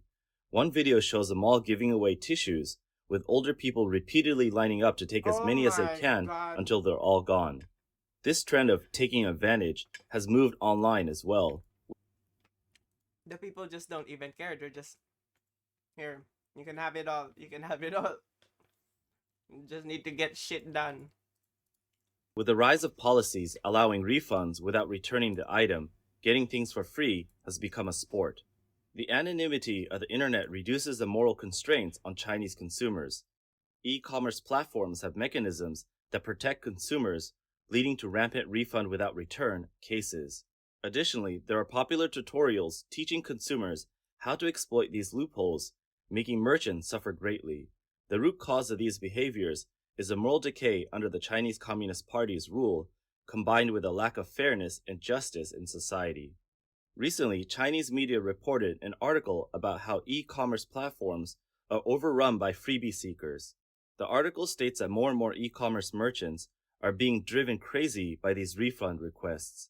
For example, a women's clothing store had sales of 10 million yuan during the 618 shopping festival, but after returns and refunds, the profits turned into a loss of 600,000 yuan. The refund-only service mentioned in the article was first introduced by the Pinduoduo platform in 2021. In theory, the purpose of refund-only was to make shopping more convenient for consumers and reduce the time and cost of after-sales disputes with merchants. It was meant to be used only when the product hadn't been shipped, was refused, or had quality issues. This combination of low prices plus refund only helped Pinduoduo gain a lot of users in low-tier markets, significantly boosting the platform's traffic. In November last year, Pinduoduo's market value reached $192 billion, surpassing Alibaba for the first time. Especially this year, major shopping platforms have revisited their after-sales policies to attract consumers, making refund only a standard feature and launching aggressive price cuts. However, some consumers have exploited this rule to get free items. Reports from Chinese media show that there are many refund-only tutorials online, costing between 28.8 to 298 yuan, about 4 to 41 US dollars. After paying to join a group, the group leader teaches how to get free items by complaining about merchants and exploiting shipping time gaps, even detailing how to handle customer service callbacks. These savvy buyers have turned getting free stuff into a profitable business, escalating conflicts between buyers and sellers. Karen! A merchant in Shandong I'm sorry, named not Wang my mother's noise in Karen. But oh my god, professional Karens. Oh my god. She can't spell. Oh. I'm sorry.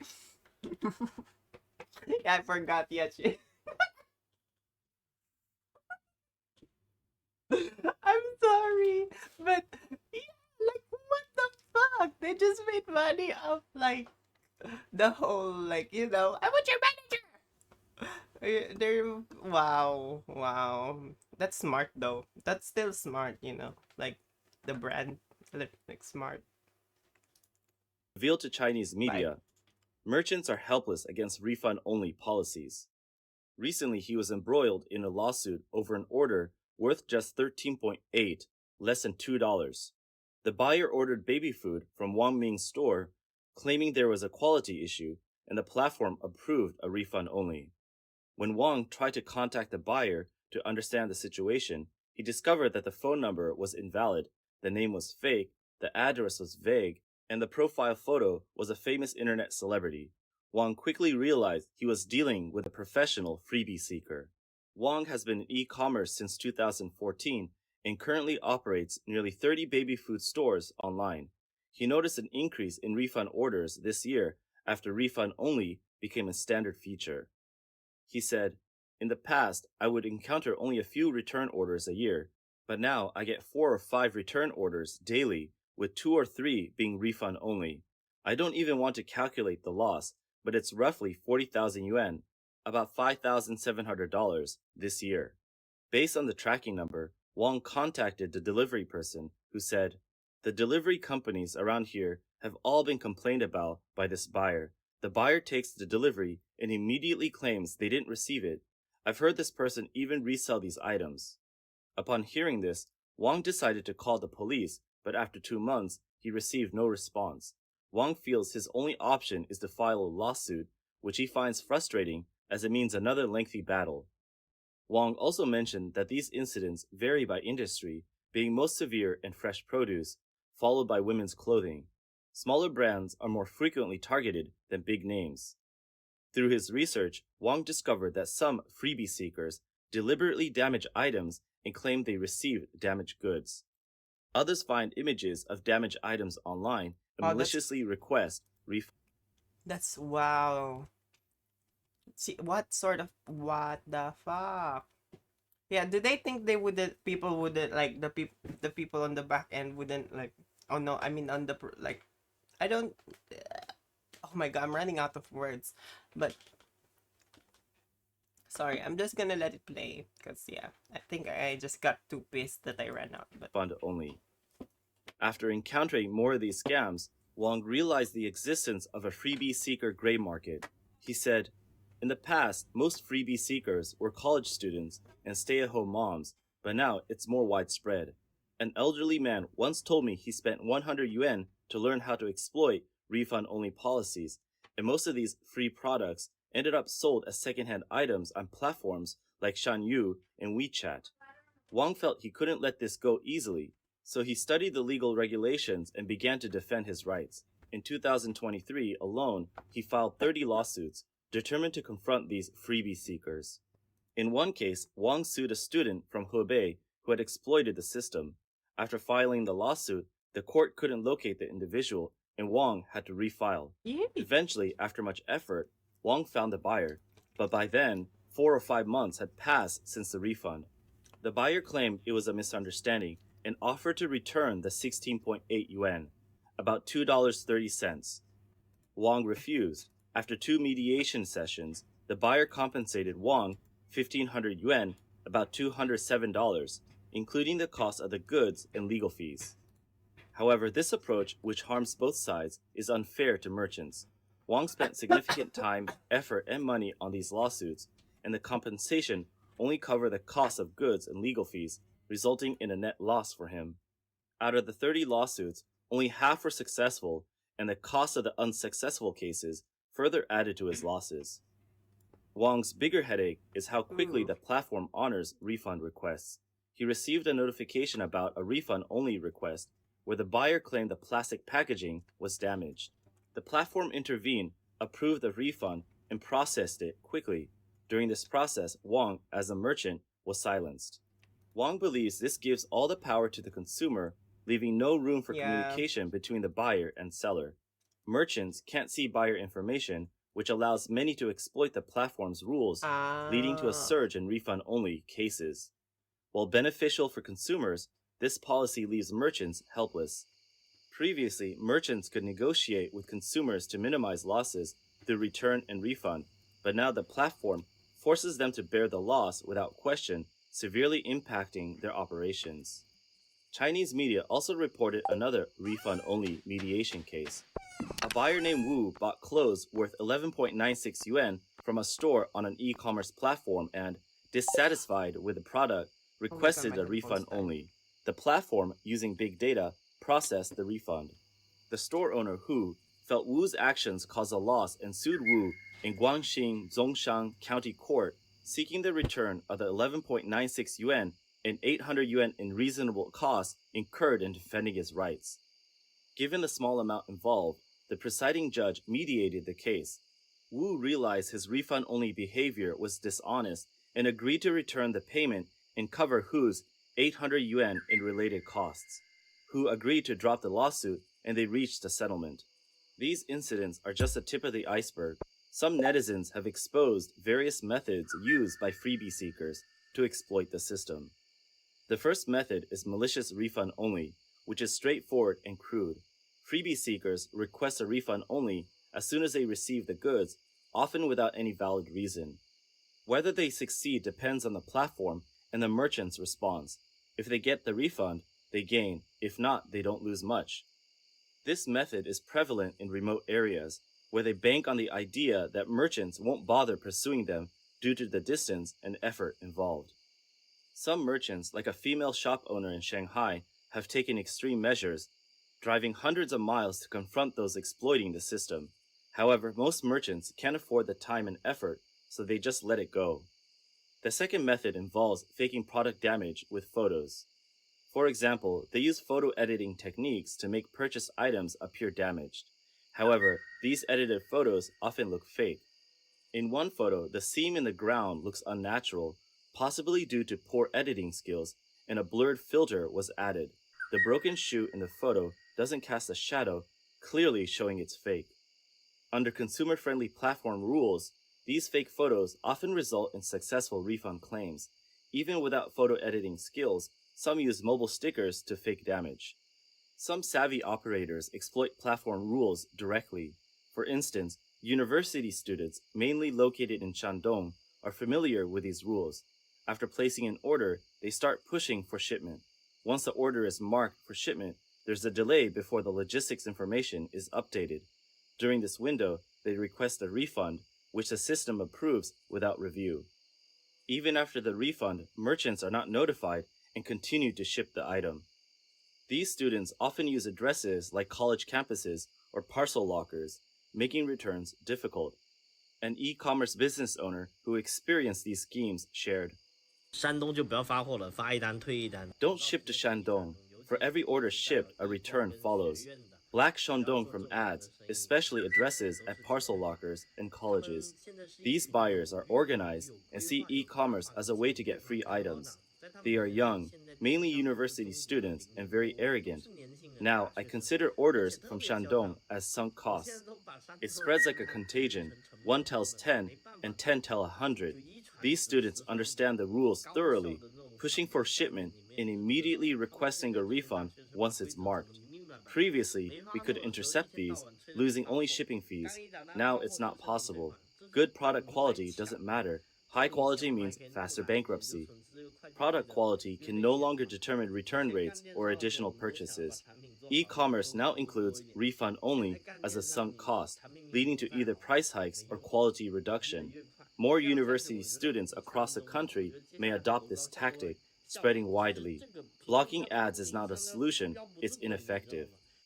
University students should be spreading positive values. This negative behavior of exploiting refunds shouldn't take root in the next generation, especially among those with the most potential. Refund only is pushing Chinese commerce back 10 years. Regarding the phenomenon of refund only becoming industrialized, a Chinese lawyer named Wu expressed his surprise in an interview with overseas media. He couldn't understand how an organization could train people to exploit the system this way, as it is inherently unethical and violates the basic principles of fairness and equivalent exchange in commerce. This behavior lacks a fundamental moral baseline.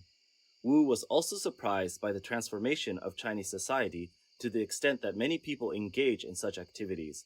In a normal society, people would only request refunds and returns if there were severe quality issues with a product, not just to take advantage. However, considering a pervasive, profit above all mentality in China, these phenomena seem quite normal. The refund-only rule, introduced by shopping platforms, essentially crushes all interests of small merchants.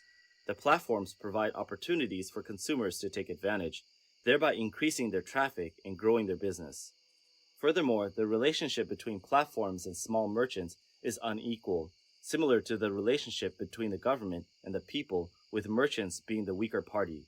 The refund-only policy reflects a lack of fairness in society, where the strong bully the weak. Wu believes that court rulings on these refund-only cases have limited impact. While they don't encourage such unethical behaviors like the infamous Peng Yu case in Nanjing, they also don't curb the immoral freebie behavior. For merchants, the compensation from a lawsuit, ranging from 800 to 2,000 yuan, hardly covers the legal fees. Okay, I got the headphone. I got this one now. See? See? Are you? Oh, there. I got better headphones now. See, big guy? Oh, see?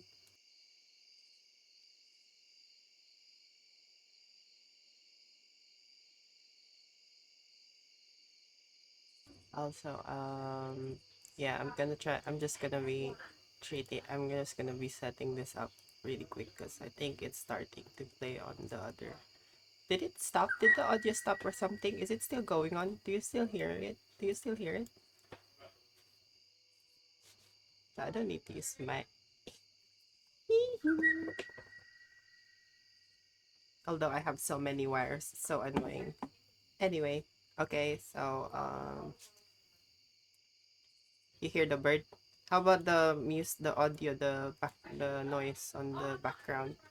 Do you guys hear it?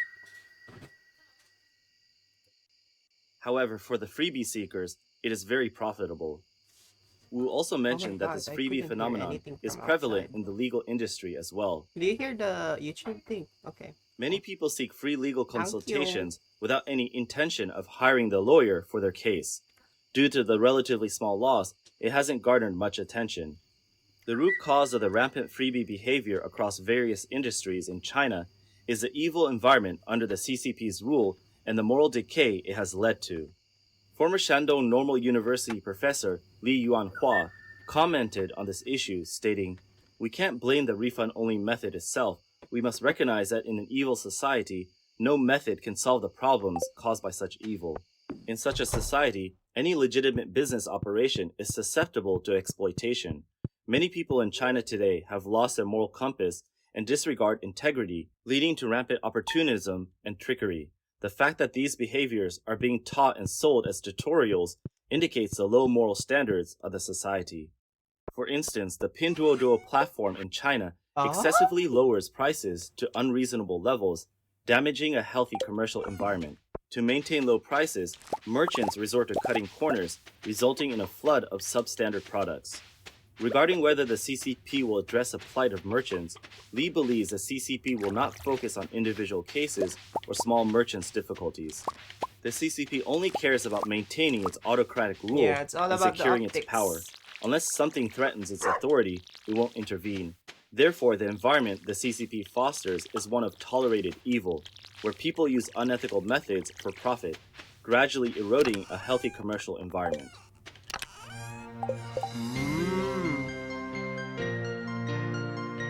Okay, all I can say is no comment. Yeah. Seems like, yeah.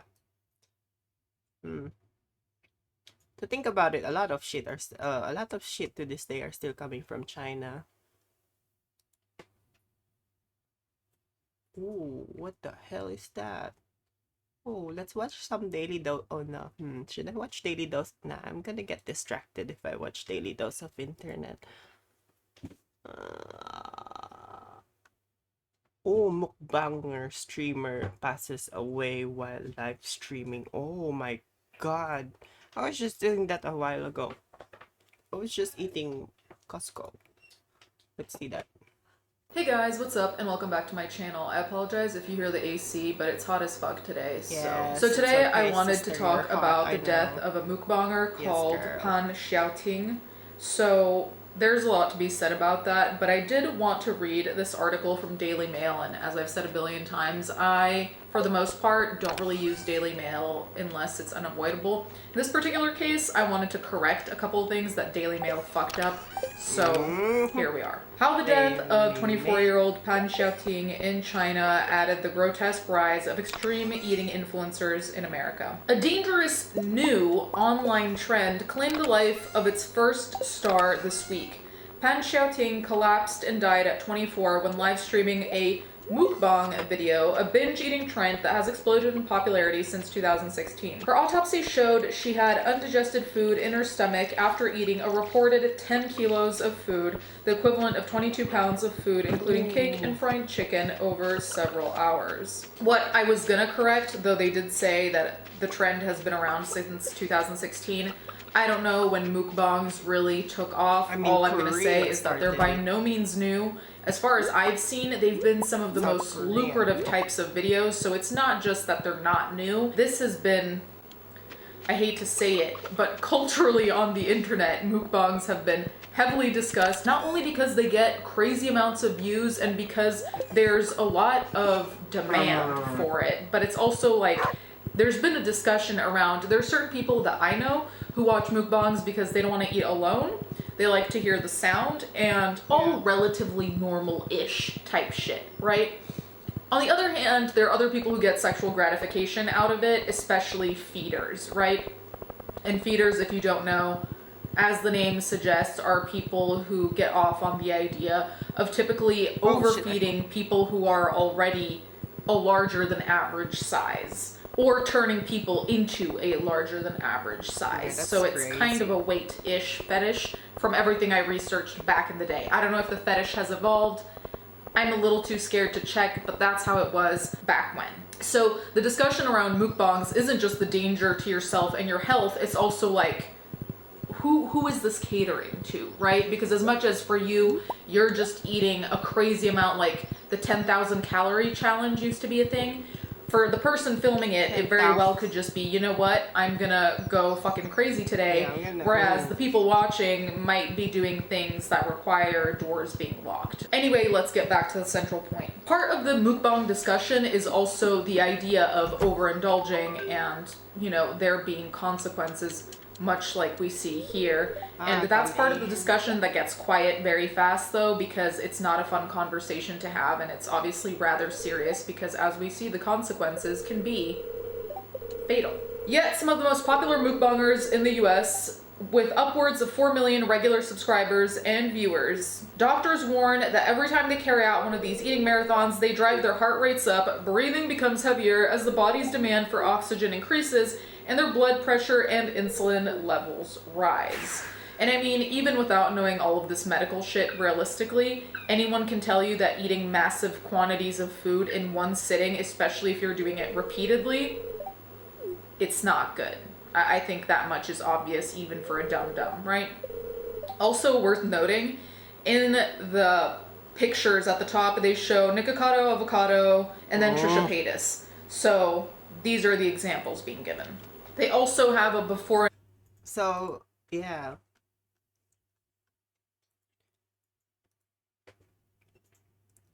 Is he still alive? I'm just wondering if he's still alive. Let me actually check.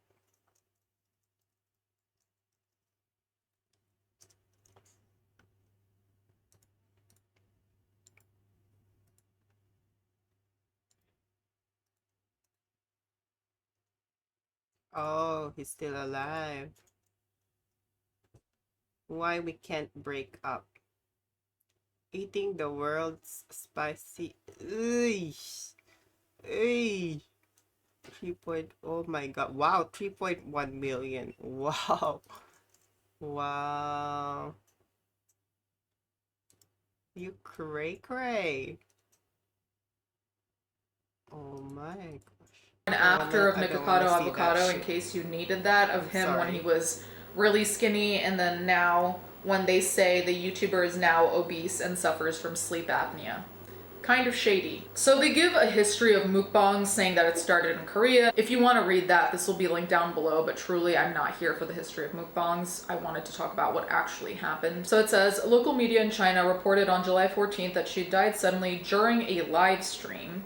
She passed away last week from a suspected stomach tear while devouring 10 kilos of food, which included chocolate, chicken fingers, and seafood. According to the post-mortem examination, her abdomen was visibly deformed and her stomach was full of undigested food. This indicated that her stomach could have burst, causing stomach acid and food to leak into her abdomen. So it says, viewers reportedly tried to provide help remotely but weren't able to do much. The live streamer had previously been hospitalized due to a stomach bleed when she died. Most of the food she'd eaten during her marathon challenge had not been digested and was still sitting in her stomach. Bleeding in the gastrointestinal tract can be a symptom of digestive disorders such as acid reflux, ulcers, and even cancer, according to the Cleveland Clinic. Pan first learned about mukbang from a friend, getting into the bizarre practice after seeing her pal learn lots of money from it. Her portions got bigger and bigger as her online popularity grew and her viewers started showering her with gifts. Her parents were reportedly against her pursuit because of the harm she was doing to her body. Even her online fans expressed their concern about her increasingly large portions, but she continuously brushed off their worries. She carried on mukbang streaming even after overeating once landed her in the hospital with a gastrointestinal bleeding. To the viewer's horror, she began binge eating again just one day after being discharged. It's unclear if her death is under investigation. So one of the main reasons I wanted to talk about this in the first place was not to pass any type of judgment, aside from the fact that obviously this is dangerous, and I think that's a judgment that we've all passed. Yes, this is dangerous. But it's interesting to me when we track online trends, right? I think we can collectively agree that eating crazy amounts of calories in one sitting, especially if it's a recurring thing, is probably not going to end well, specifically when people start putting on weight, because then they usually end up having other health issues. Because when we're talking about putting on weight, we're not talking about like a couple pounds. Like I've seen this happen. People put on hundreds, I'm not kidding, hundreds of pounds, right? And then they do start having health problems. So it's interesting to me how this isn't as widely critiqued anymore, and I don't know if everyone's out critiqued over this. Like, we've talked about it enough times, and it is what it is. But it's interesting because I feel like it's just one of those things that we continuously let slide. But realistically, I just wonder, at what point do we categorize this as harmful behavior? It would be like someone sitting on camera and binge drinking. Someone sitting on camera and binge eating. Like, people do that too on much, Discord. whatever too much is. That's part of what makes this complicated. Should this not be ruled out as some kind of danger to be online? Is that censorship? I'm just wondering. The reason why I bring this up is because there are websites, much like YouTube, that have, you know, their own quote unquote censorship, where there are certain videos of mine where just a word will be tagged and YouTube will be like, no, you know, we're going to demonetize this, which means that it's going to be shown to less people because this is, you know, potentially harmful when I'm talking about murder, stuff like that. So I'm wondering, in relation, what do we do with this type of content, and where do we draw the line in terms of when does it become dangerous and when does it become too much? Like, when does it actually become a risk? Because realistically, if we're looking at Pan, she started doing this allegedly because she saw that a friend was making a lot of money doing the same thing, right? So then the question would be, do we want other people having that same kind of experience where they start doing it as well because it makes a lot of money, but then what are the consequences? So is there the need for a trigger warning? Like, where do we go? Anyway, thank you guys so much for watching. And thank you to my patrons as always, and I'll catch you guys next. That is actually true. Like, that is true. Oh my god. Like, why aren't they censoring that sort of content if they could, like... Oh, wow. Yeah. Like, I agree with what she said there. Like, they're so serious with the other things, like, first, like, infringement of other, like, copyright or, let me think. Oh, I just feel so weird with these fucking headphones. It's like I'm fucking, but yeah. Yeah. Someone died now from overeating. It's obviously, like, not a good thing, you know. So, when is it gonna stop? Like, when are they gonna do something about that? Or are they gonna... I don't think they will do anything. Because, personally, they're making a lot of ad revenue from that shit. Shit ton of ad revenue. Ooh, I want to see this. So, I've made a few references over the past couple years to that time that the FBI visited the studio. Ooh. And I was asked not to talk about that for what I feel like are pretty obvious reasons. So for years, I haven't, but it turns out I am now finally able to tell that. Oh, FBI! That's scurry. Story. So here we are. So for those of you who don't know, we have a studio here and it's in a larger building with more tenants in it, obviously. It's like an office building. It's not exactly like an office building, but you know, there's a front desk and security and all that. And I've been in this building long enough that we have a pretty good relationship with them. So we have this one rule, basically. So there's the guy at security at the front desk. We'll call him Bob, just for this. But Bob and I have this one rule, which is that if anyone ever shows up at the front desk and asks for me, that he doesn't let them in, I have to come out and meet them to confirm that I was expecting them, and then I bring them back to our studio. So if someone just randomly shows up, which you shouldn't, but if they do, and I don't show up at the front to meet them, then I wasn't supposed to meet them. But if I have someone coming and I expect them, I meet them outside. That's our one rule, and we stick to it. So in June 2020, it was pretty early in this new space that we have, and it's also right around like peak COVID. So I'd sent everybody home, and it was just me and Andrew coming into the studio to work on basically building furniture and making videos and recording the podcast every week. I want so I got here pretty early. I want that. Oh shit, that's cool. Oh, fuck. I want one of those for real. Those are the sort of cars I could use in real life, you know? Like like I could like that would be so nice to drive around the suburbs. Videos and recording the podcast every week. So I got here pretty early on one of those summer mornings, and I'm starting to get all my stuff settled, and then there's a knock on the door. So I open the door, and it's our front desk guy, Bob. And Bob basically says, "Hey Marquez, there's some people with badges at the front desk to see you. I of course didn't let them in, but if you would like to, they're up there." And then he just walked away. And my first thought is confusion. Like, what did I do on the way here that someone with badges would show up asking for me? I'm a little concerned. I'm not sure what to think. So there was a solid minute where I just like stood there in the doorway like, okay, do I go up there or do I just stay here in the studio without asking who the people with badges are? And then I just went up to the front. I went up to the front desk, and sure enough, there's 3 people with badges there, and they walk right up to me, and they all like flash their badges, FBI, just like the movies, like FBI agent this, IRS agent this, and they're like, "Marquez, good to see you. We've got some questions for you about the Escobar phone." So immediately I'm relieved, but I'm like, oh, the Escobar phone. Oh. Because see, a few months earlier, I had published a video about the Escobar Fold. If you guys haven't seen that video, basically the story goes there's this company parading around and selling this $400 gold folding phone, which they're gonna use to destroy Apple and Samsung. And they had these insane marketing campaigns and all this.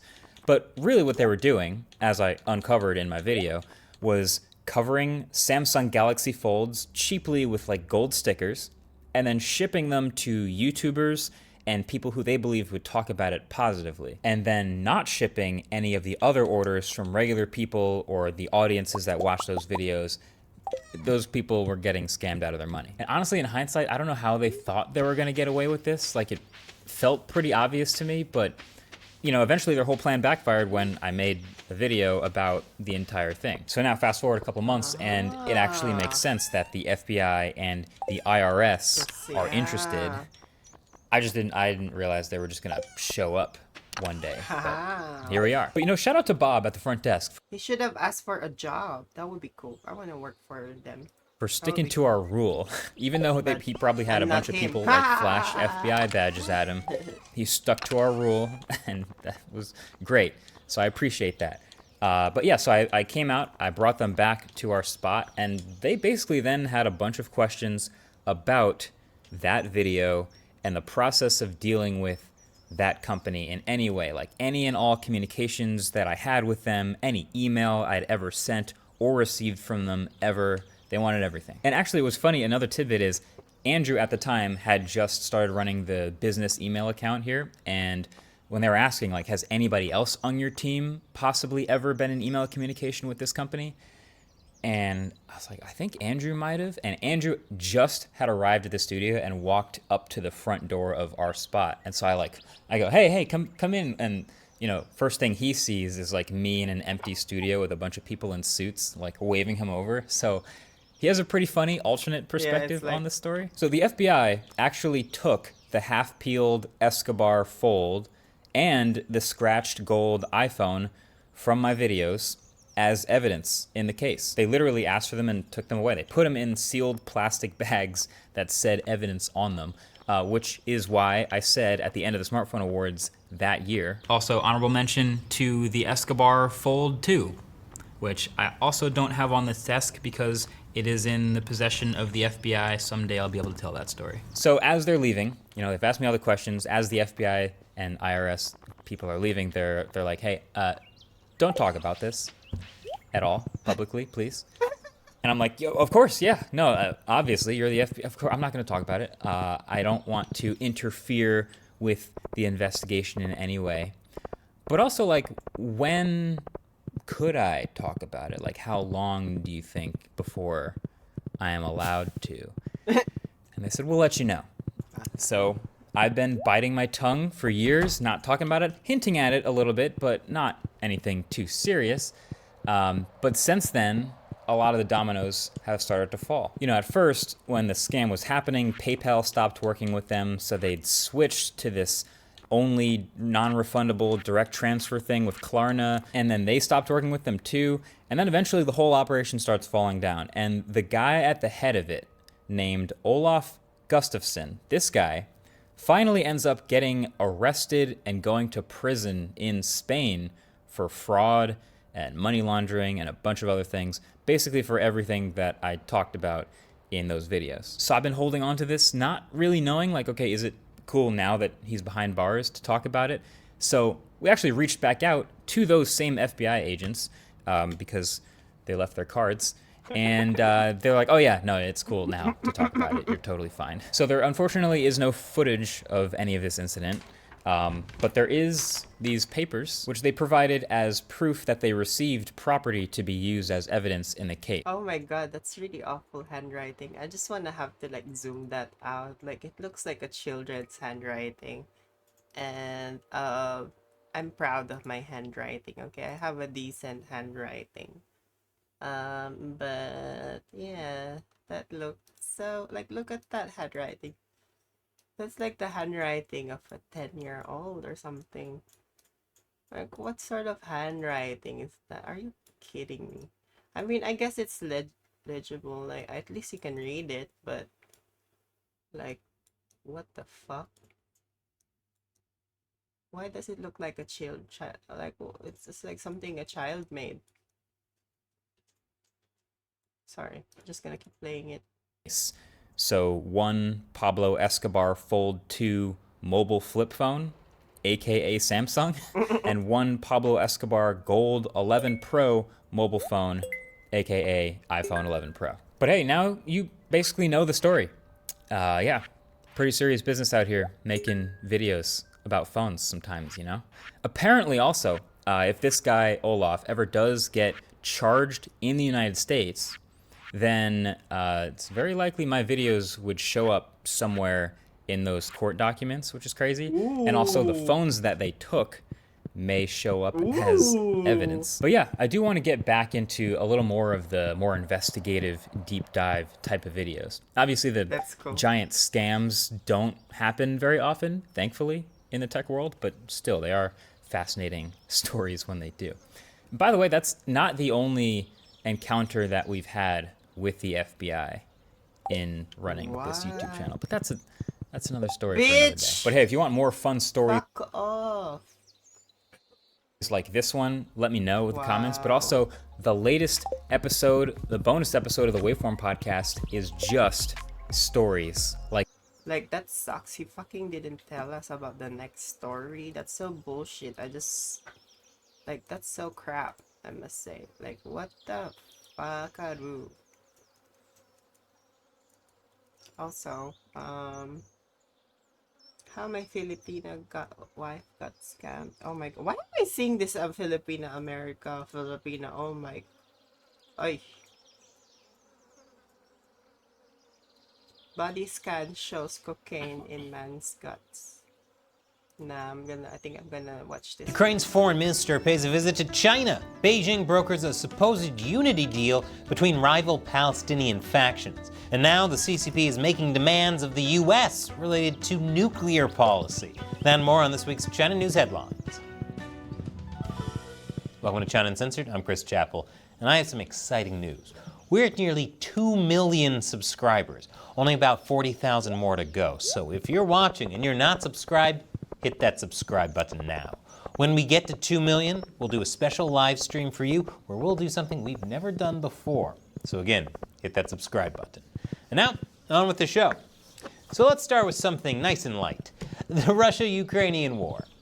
As we speak, the Ukrainian foreign minister is in Beijing urging direct peace talks between Ukraine and Russia to end the war, although he suggested that Russia wasn't yet ready to do so. I assume all the tanks and Is it the explosions video were of that? kind of I a think it dead just giveaway showed about up a while that. ago. China has tried to paint itself as a potential neutral mediator in the war, Some more despite its editing? no-limits partnership Okay. with Russia and refusal to condemn the Russian invasion of Ukraine. Yeah, you The deserve West that has cake. accused China of supplying the Russian army with dual-use items and parts to help it in the war effort, which the CCP predictably denied. Ukraine has been trying to encourage the Chinese Communist Party to engage in international peace conferences regarding the war, but the results so far have been lackluster. Meanwhile, the No Limits partners are pairing up to push back against U.S. warnings over military and economic forays in the melting Arctic.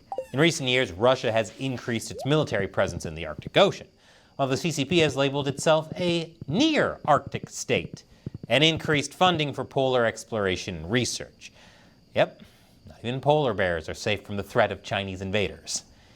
Indeed, Canada and the U.S., along with other Western countries that either border the Arctic or have interests there, have grown concerned about Russian and Chinese influence in the North Pole. Putin and Xi are both definitely on Santa's naughty list, despite all of the toys probably being made in China. The U.S. Deputy Secretary of Defense said that we've seen growing cooperation between the PRC and Russia in the Arctic commercially, with PRC being a major funder of Russian energy exploration in the Arctic. And China's even taking part in extensive oil and gas pipeline construction from Russia through China, which could positively impact its Belt and Road Initiative. These two countries have even held joint military drills near Alaska, which is a much different type of drilling than Alaska's used to. But that's nothing. Yesterday, the U.S. military even intercepted Chinese and Russian aircraft, including nuclear-capable bombers near Alaska, while noting that they did stay in international airspace. All of that has the U.S. and its allies just a teensy bit worried, so they're pushing back against both Moscow and Beijing. Canada even has planned to quadruple the size of its submarine fleet, purchasing 12 subs capable of operating under sea ice. Do you know how much of a jerk you have to be to piss off Canada? You could slap the Tim Hortons coffee out of their hands and say Wayne Gretzky was overrated, and they'd still just say sorry. But China has been busy. China hosted the rival Palestinian factions Hamas and Fatah and says that it got them to sign a pact to end their rift and form an interim unity government. This is the second time China has hosted such talks. The first round was unsuccessful, and a second effort initially failed to materialize after political infighting, but was ultimately rescheduled. Who would have thought Hamas would be disagreeable and unreliable? But according to the CCP, China has made some headway. China's state-run media has called the agreement the Beijing Declaration. China's Foreign Minister Wang Yi, who was involved in these talks, said that the core achievement is to make it clear that the Palestine Liberation Organization, PLO, is the sole legitimate representative of the Palestinian people, and reiterated the importance of a two-state solution to the Middle East conflict. Because if anyone would be an authority on respecting a nation's boundaries, it's China. Given the rocky history between Hamas and Fatah, as well as the ongoing war in Gaza, it's uncertain whether the Beijing Declaration will have any real lasting impact on Palestinian or Middle Eastern politics. More likely, the whole thing is just a show to bolster China's international image and challenge U.S. and Western global political dominance, just like China's claim to be a neutral arbiter in Ukraine. And after the break, could talks between China and the Philippines have worked out after all? Welcome back. Philippines China again. is making nuclear weapons demands of the West. Last week, China suspended arms control talks with the U.S. over its military aid to Taiwan. Now, China is saying it wants the U.S. to end its nuclear umbrella over its Asian and European allies and adopt a no-first-use policy, meaning the U.S. wouldn't be able to initiate a nuclear attack, at least in theory. On Monday, China's foreign ministry published 2 working papers regarding the no-first-use policy and nuclear security assurances. In one of the papers, China advocated a no-first-use of nuclear weapons initiative and called on the rest of the P5 nuclear powers, the US, the UK, Russia, and France, to follow its step to publicly promise not to be the first to use nuclear weapons at any time and under any circumstance. The working paper then went on to encourage the P5 to negotiate and conclude a treaty with unlimited duration on the matter, warning of the disaster to humanity that a nuclear war could cause. But it did say that any party could withdraw if extraordinary events have jeopardized the supreme interests of its country. In the other working paper, China said nuclear sharing and extended deterrence have diminished the willingness of non-nuclear states participating in arrangements to build nuclear weapon-free zones or conclude an international legal instrument on security assurances. And it encouraged the relevant nuclear weapon state, i.e. America, to abandon its nuclear sharing policies and withdraw overseas deployed nukes. This is all pretty odd since Western reports indicate that China is expanding its nuclear arsenal, the size of which has never been disclosed. Plus, China has refused to condemn Russia's deployment of nukes in neighboring Belarus while it invades Ukraine. But this is pretty typical communist narrative warfare. Either make it seem like the P5 are the aggressors for not limiting their nuclear capabilities, or get them to handicap themselves while China advances its own nuclear program as it gears up for an invasion of Taiwan. Didn't know that. But China did apparently reach a deal with the Philippines that could potentially end clashes in the South China Sea. China claims the second Thomas Shoal, which is in Filipino waters. And there have been numerous clashes between the Philippines and China that have gotten increasingly aggressive, which could ultimately draw in the Philippines' treaty ally, the U.S. Two Filipino officials who had knowledge of the negotiations confirmed the deal to the Associated Press on the condition of anonymity, and the government later issued a brief statement minus any details. Neither China nor the Philippines have released the text of the deal.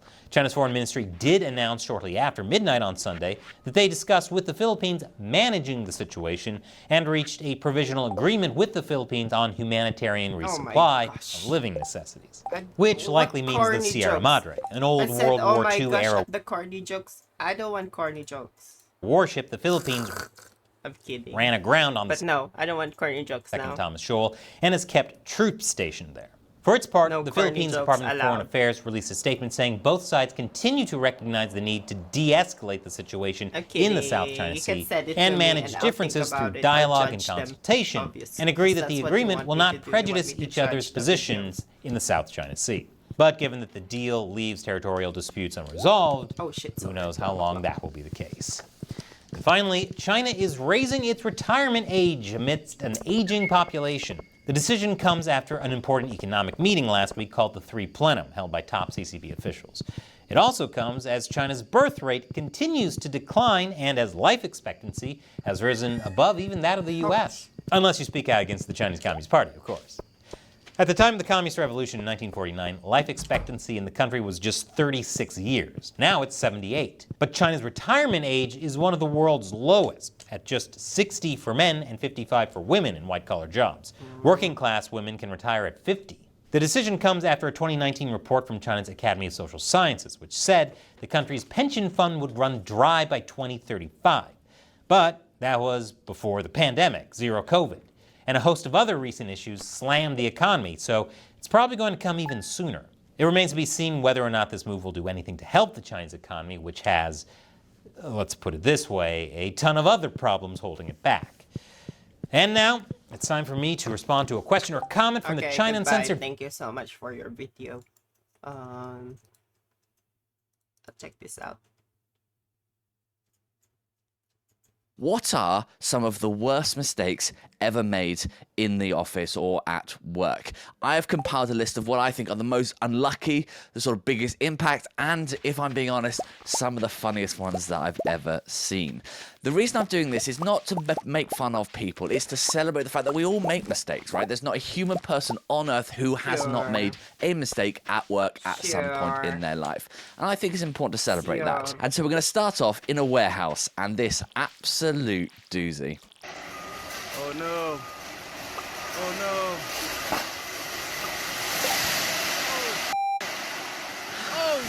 Oh, so bad. Get away! Go, go, go! Oh, can you imagine being the one to have to Yeah, fuck that. Yeah, fuck that. That's a lot of loss. clean that up? Why is it that high at the first place? Why does it have to be that high when they got a lot of I think, space. to be honest, I think my favourite part of the whole clip is just the guy going, "Oh no, oh no." I mean, there's just nothing else you can say. That is a huge mess to clean up. I really hope, obviously, no one was hurt, but that really made me laugh, that one. Sorry, it really did. The next one, we're going to the Air Force for the next one. And what I love about all of these stories, by the way, is that the range of industries that we have. And the story goes like this. When I was in the Air Force, a brand new recruit sent an email to the entire base that he thought was just going to his friend. This was back in '98, so we were all just figuring this whole email thing out. The email started out, and I'll never forget this, verbatim, "Hey, what's up, baby penis head?" The entire Air Force received that email. What I love is, obviously, it's so prestigious, one of the most impressive outfits in the world, and you've just got some poor recruit, because we've all done that, right? There's no one who's used email at work who's not sort of CC'd the wrong person in, or just written the wrong thing, or just, forgot, whatever it might be. I have certainly had my fair share of shockers in that regards, but I did love the idea of all these sort of Air Force commanders sitting around getting email, "What's up, baby penis head?" So into a restaurant for the next one, and this poor woman dropped her phone in a deep fryer. Check it out. Oh yeah, I've seen this one. Yeah, stupid ass bitch. Oh dear. Why do you use your phone, deal?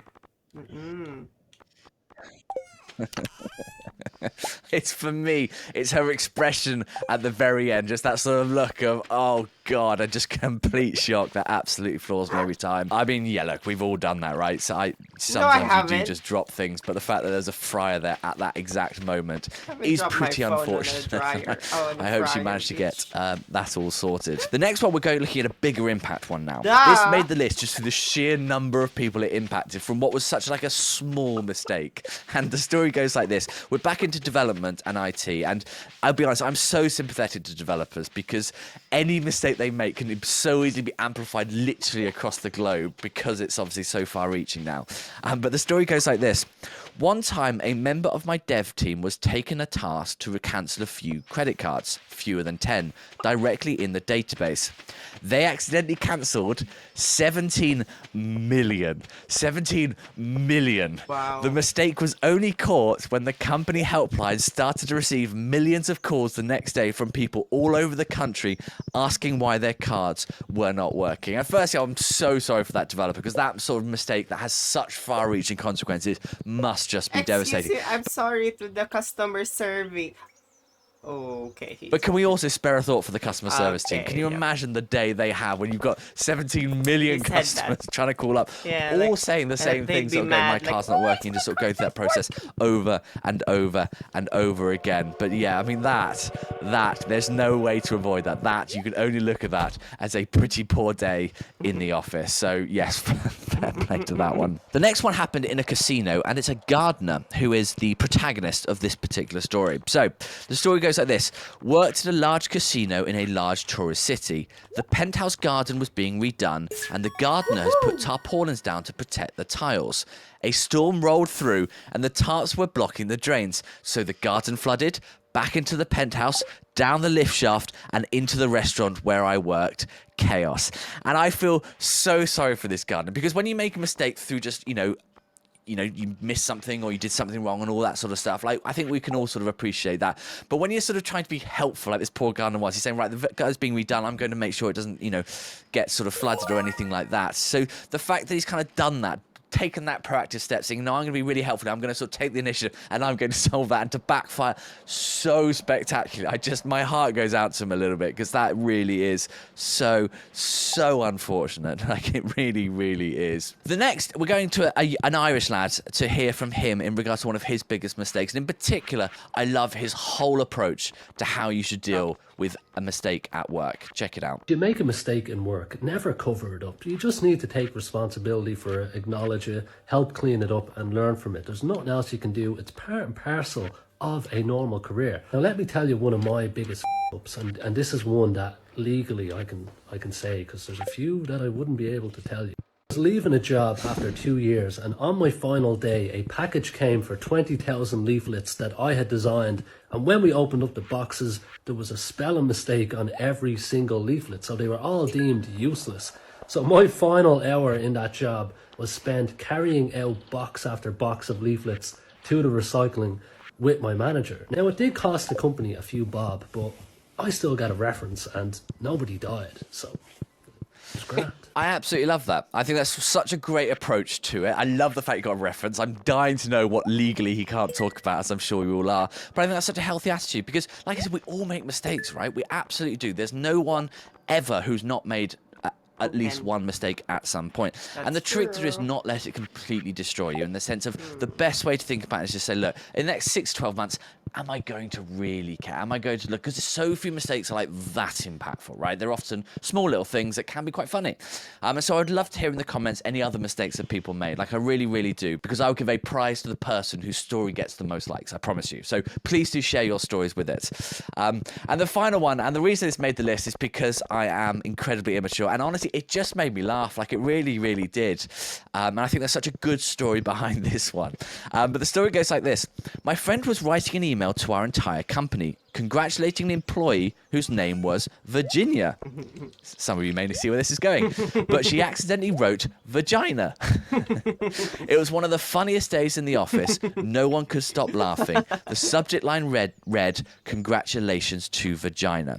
And I think the line I love most about that, beyond the obvious subject line, is it was one of the funniest days in the office. I think that's such a healthy way to look at problems, because they can be really, really funny, and they can be such a great moment to prove your culture is what you always talk about. Because if you recognise that we're all going to make mistakes, and they're small mistakes, but they're funny, and you can have a little bit of a laugh, and we can, reassure people that it's not the end of the world if you make a mistake, and you sort of embrace the fact that, because to try new things, you need to make mistakes, because that's how it works. So I love the idea of having an office culture where actually people just get, look, of course, some mistakes you can't make fun of because they're quite serious, but the sort of day-to-day silly little bloopers, rather than people getting terrified, oh my god, I made a mistake, what am I going to do? Just embrace it, because they will look back at that as one of the funniest days of the office that year. Then when people says, oh, what, telling stories and all that thing, that will come up a lot, and you can't buy that sort of culture. It's such like a healthy way to do business. So I really do want to sort of embrace mistakes, because I think everyone does it, and I think it's so, so important. So yeah, please do share your stories. I really would love to hear from you in regards to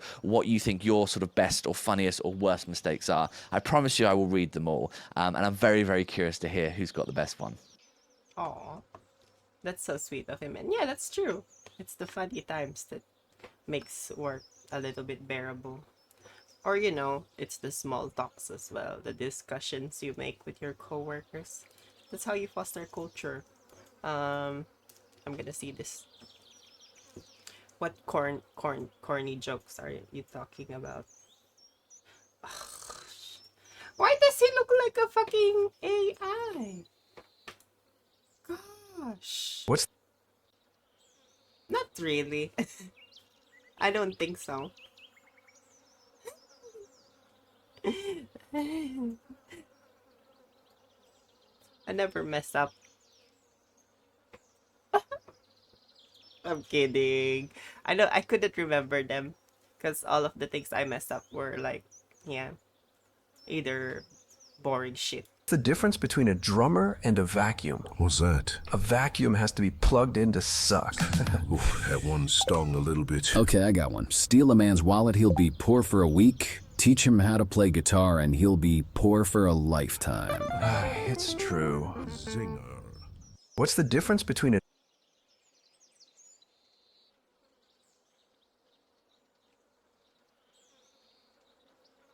Ah! Ah!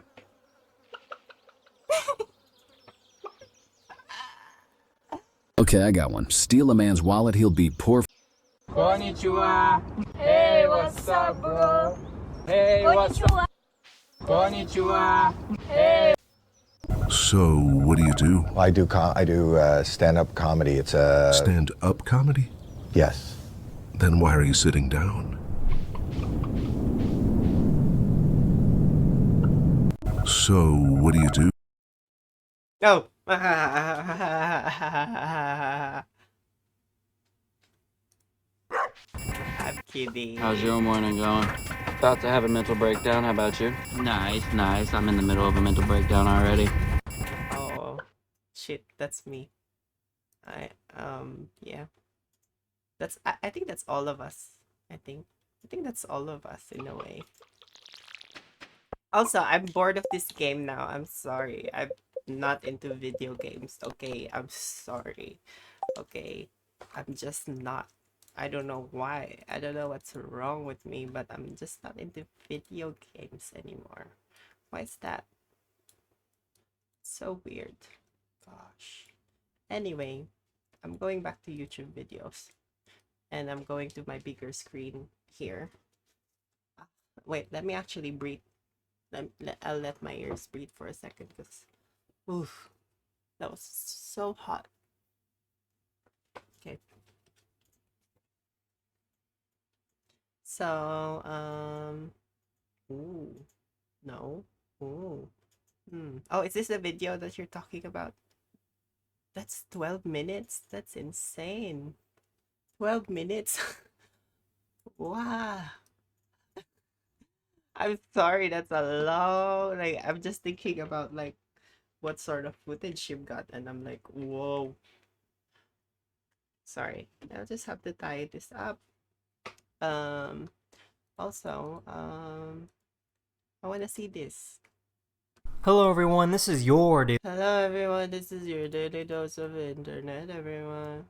daily dose of internet. I'm not a doctor, but I don't think his arm is supposed to be doing this. Thing. Give me an explanation, because I don't know what this is, but I've always been able to do it, and nobody else can.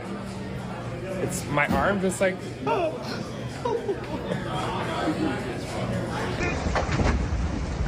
Oh, we have seen that one, we've seen that one. A few days ago, a whale body slammed this boat. The two people on the boat were unharmed, and they were both rescued. Oh my god, I can't see anything. This live streamer was doing a food review when this happened. Somebody said 420. What's up? Do you want to drink? No, no. Caramel? I'm not homeless, miss. Sorry. It's okay. No.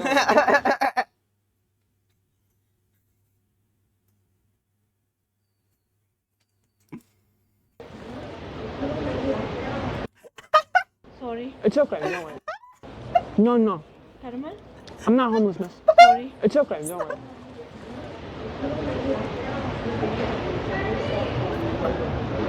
This is a time lapse of It's so funny. That face. I'm sorry, sis. Oh, you did. That's cool though. Look at the tummy. It's so weird, but I've never seen our dogs do this. I think it's only for baby doggies. the digestive system at work while this dog is sleeping. Wow.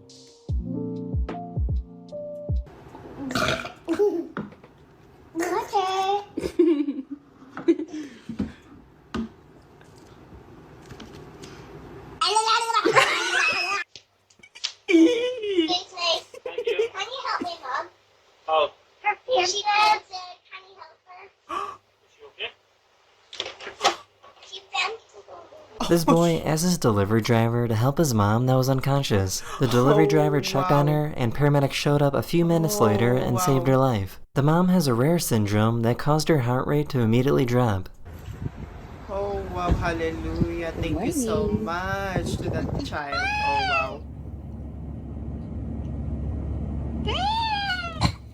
I think this pigeon is about to explode.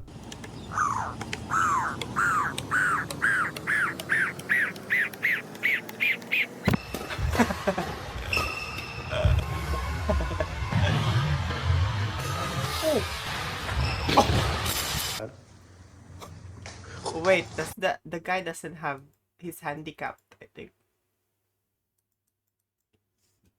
Is that the word? Handicap? Did I say that right?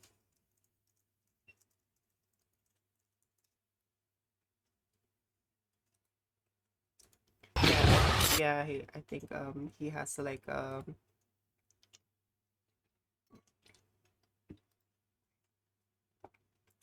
some sort of like, yeah, I don't know what happened there obviously, but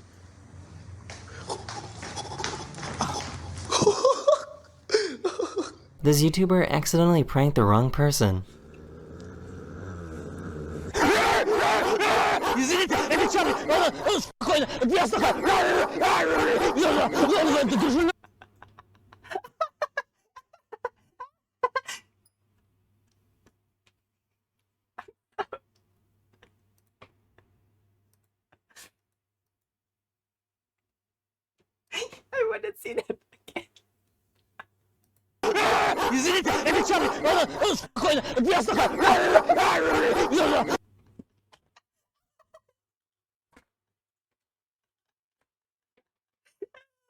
It's what you get when you fucking don't want.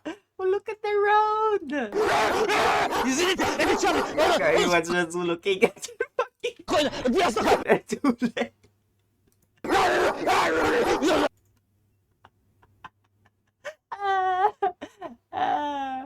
That's funny.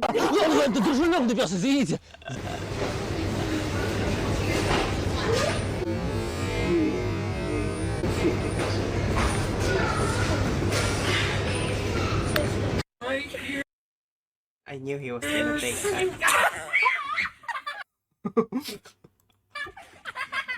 So this That is so naughty. That is so naughty. Why would you do that? I mean, it did come out, so it did come out.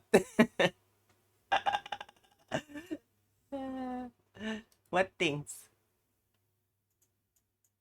Where someone's watching and then they get distracted and then they fucking yeah, I wouldn't be surprised.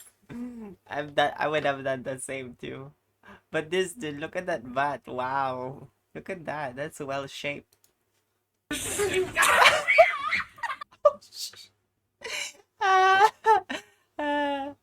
Yeah.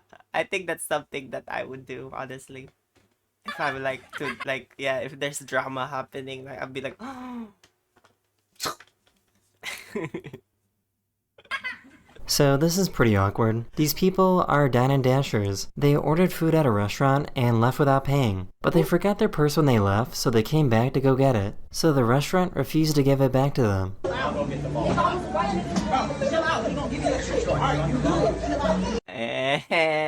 That is the end of this video. That's what you get. Yeah, I've heard of those Dine and Dashers. Like, they don't, like, yeah, they exist here We as hope you well. enjoyed. Thank God I've never had an experience of someone leaving their bill at me. Like, Jesus Christ. And I'll see you guys again very, very soon. I don't think I'd Later. be able to tolerate that shit. Ooh.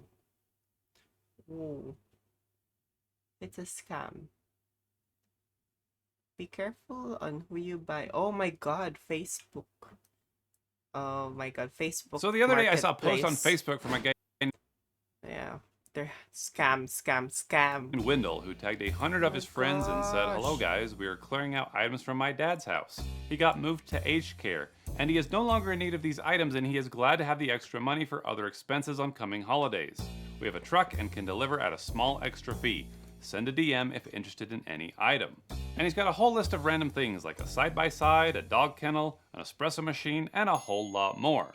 I thought, hey, I might be able to use something here, and I'd love to help out Wendell's old man. So I message him and I say, "Deep freezer still available?" And he says, "Yes, $200. When do you want to get it?" I say, "I can come tonight." He says, "I won't be home till tomorrow. Can you come then?" And I say, "Okay." But then he shows me a screenshot of his messages and he says, "Too many people has been hitting me up now. Well, if you pay a deposit now, I won't open talk with anyone else and mark it sold on your name. So when I'm home tomorrow, we can meet for it and you will pay the balance and take it. And if you don't want it, I'm going to refund the deposit you paid and it's either Cash App or Zelle and the remaining on pickup." Okay, this screenshot looks a little doctored. Seems like he's trying to tell me that the deep freezer is in high demand and I need to pay a deposit for him to hold it for me. He says, "You can deposit $100 down now so I can consider it sold to you already." And I say, "Okay." He says, "How are you depositing? Cash App or Zelle?" I say Zelle. Then he gives me a phone number and says it will show up as Tiffany Knight. Zelle it there now and let me know once sent immediately for confirmation. Now this is when I start to get suspicious. Why does he want me to send the money to someone else? I ask, Urgency. "Who's Tiffany?" He says, "Oh, that's my cousin. We live together. I just have some issues with my Zelle right now. It's safe, send it there." Okay, but why does Tiffany have a completely different area code from Wendell if they live in the same area? That's true. It's very weird. So instead of sending Tiffany the money, I call her because I want to know what's really going on. But she doesn't answer, so I text.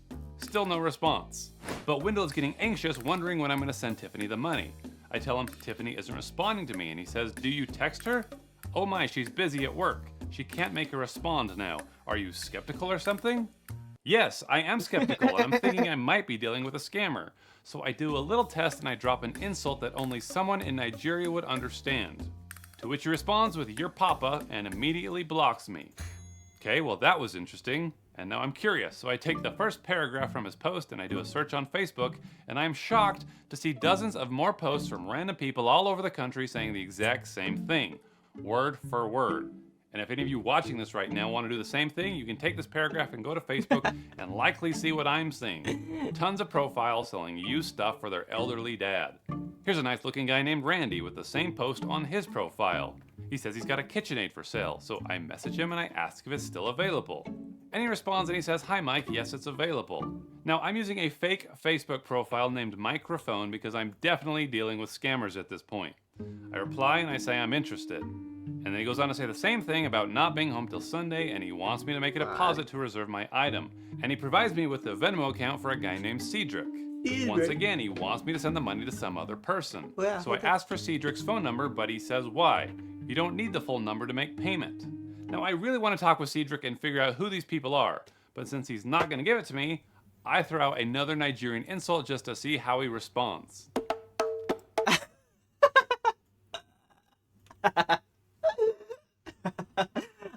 Oh my god. I'm gonna search that Nigerian offensive words. Oh. No. Those are some strong words from this nice old man. I see. So they see, wow, like the effort they had to take to like create a whole Facebook profile just to fucking give up, like show themselves the moment they get called out with swear words. And all these posts are turning out to be the same It's thing. funny. Here's a guy named Brian who wants me to pay someone named Jerome. Here's a woman named Honda who wants me What, Apple Pay? You can use Apple Pay? to pay someone named Christopher. And every single time they end up cursing me in Nigerian when they don't get what they want. So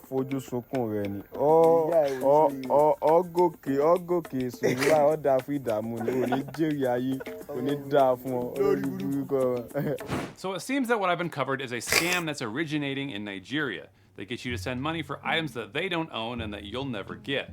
And these profiles aren't brand new pages. They've been around for years and have hundreds of friends, which means they've all likely been hacked within the last few weeks. Scammers have even hacked pages for sick children, which is even more despicable. Oh, yeah. But if these scammers are in Nigeria, then it's hard for them to collect money from victims in the US. So they're using these middlemen and women to do it for them, since Zelle and But Venmo how? don't work How in are they Nigeria. transferring These back people are to- also known as money mules because they're moving the money for the scammers.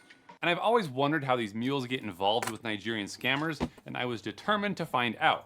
So I contacted a new woman named Katrina about a used KitchenAid that she's selling because, wait for it, she's clearing out items from her dad's house. She tells me to send a deposit through Zelle, and she gives me the phone number for a woman named Abby. At least that's what I'm gonna call her. I'll tell you why in a minute. But instead of sending Abby the money, I text her and I say, "Hi Abby, is this the right Zelle phone number for you?" And she responds and she says, "Yes, who is it?" Finally, I got one of these mules to respond. I say, "My name is Mike." And she says, "Mike?" I said, "Yeah, you send you money. Aren't you selling a KitchenAid?" She says, "No." And I said, "Why is Katrina asking me to send money to your Zelle?" I even showed a screenshot of Katrina asking me to send her money. And she must have been shocked because she immediately calls me. Also, I just want to say that with her phone number, I was able to look up her name, where she lives, and all the social media accounts tied to her. This was good news for me, but bad news for her, and you guys should be thinking about all the personal data of yours that's floating around on the internet. Hi, this is... What is going on? I don't know. I'm talking to this lady named Katrina on Facebook who's selling a KitchenAid, and she said to send you money. I don't know anyone named Katrina. Well, that's weird. Have you ever received a Zelle payment from somebody and then asked to like buy Bitcoin or something like that?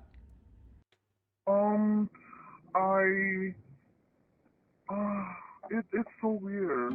Abby tells me that she did meet someone online a month ago named Mike Rose who served in the army overseas. He reached out to her because his daughter back home had been injured and he was in need of money. I do help because I feel bad, but it's not like I'm gonna help a lot of money. I don't have. Oh my God, they're trying to use it as some sort of like charity, like, oh, I'm gonna help. And I know this experience, like, yeah, like usually in places where they don't have that good of a like financial, I think it's all about the financial infrastructure. Like, think of banks and banks being able to transfer money through the internet. A lot of countries don't have that, so they have to rely on the traditional money transfer, Swift and all that shit.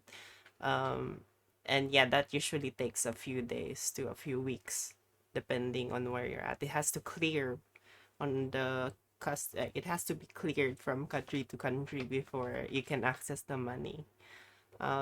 So yeah, I think they're like I mean, I'm just assuming, but I think they're making a pretense that it's for some sort of like yeah, like it could be anything. Like think about like um your aunt going to a car, like getting into a car crash, or your child going to college, and basically anything that could be used to like crowdfund money.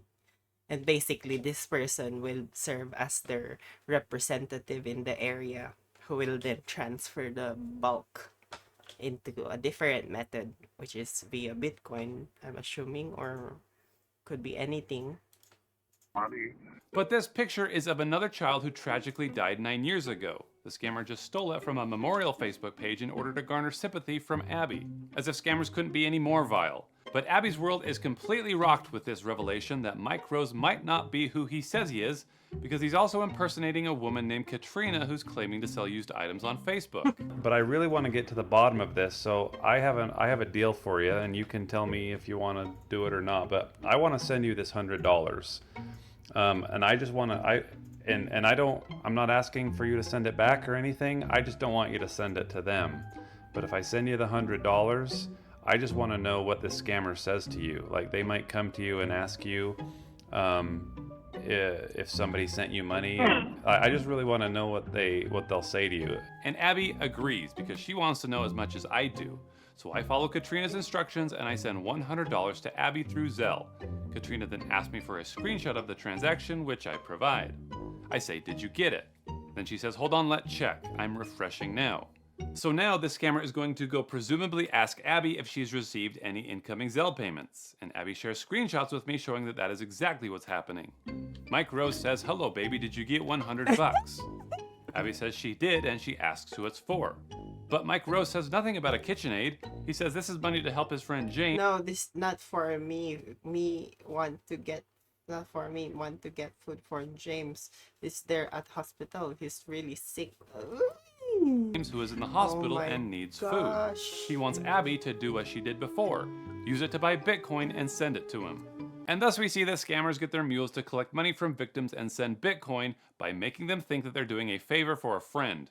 But in reality, they're involved in a scam, and that's why I'm hiding Abby's name, because she's just as much of a victim as anyone else. Yeah. So once Abby realizes what's going on, she blocks Mike Rose. But this scammer isn't ready to let go of his precious money mule. 100. So he begins messaging her from another number, crying and begging her to talk to him again. To me, But in please, doing what this, he have I blows done his cover wrong? because the area code is from Nigeria, as you can see. And if you discover that you've been duped into working as a money mule, the best thing to do is cut off all communication with them and notify your bank. But this guy just wouldn't stop bothering Abby. So that's when I decide to take over and pretend to be her.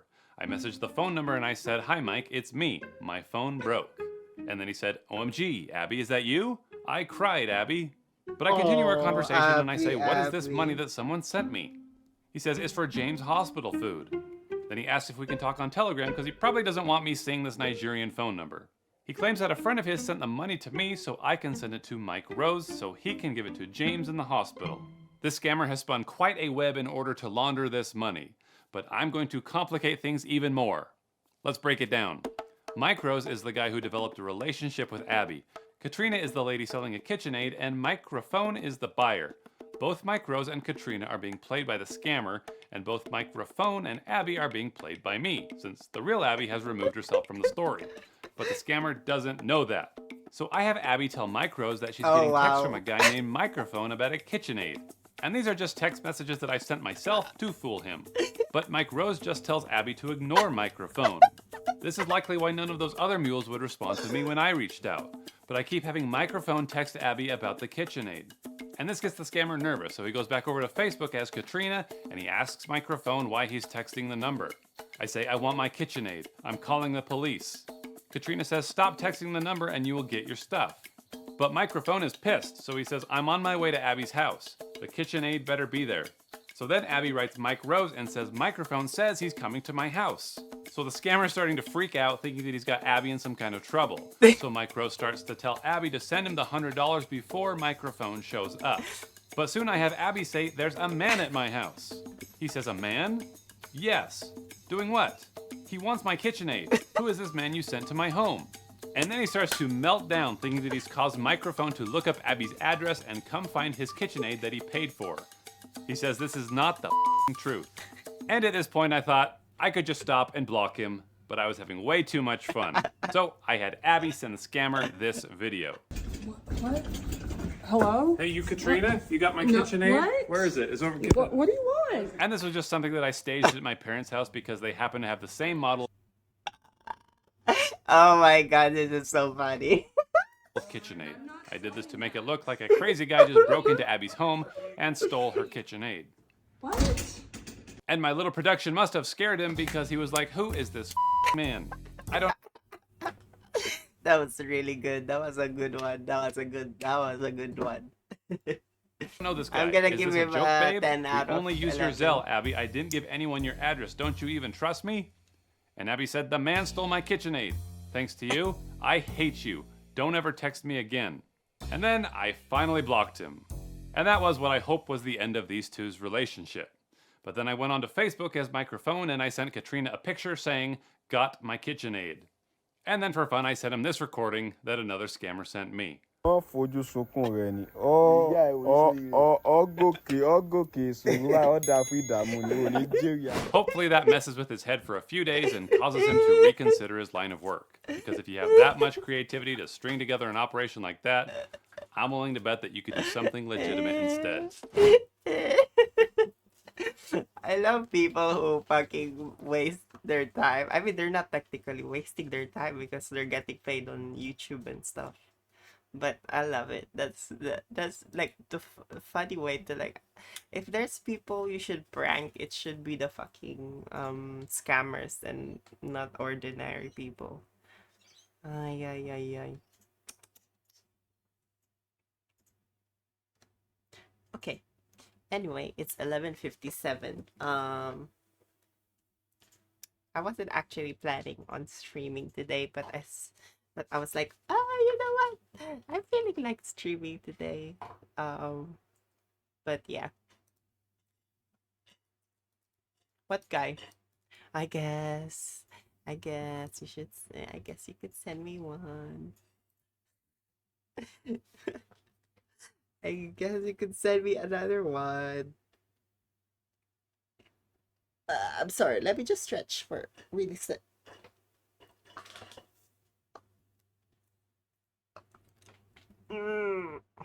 Cause yeah, my joints are getting a little bit. Did you send it already, or are you still sending it? Hello? Hello?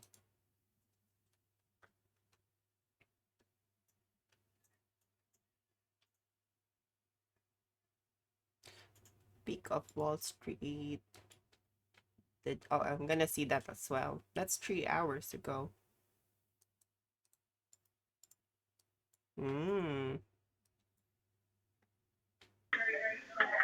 Oh, it's this dude.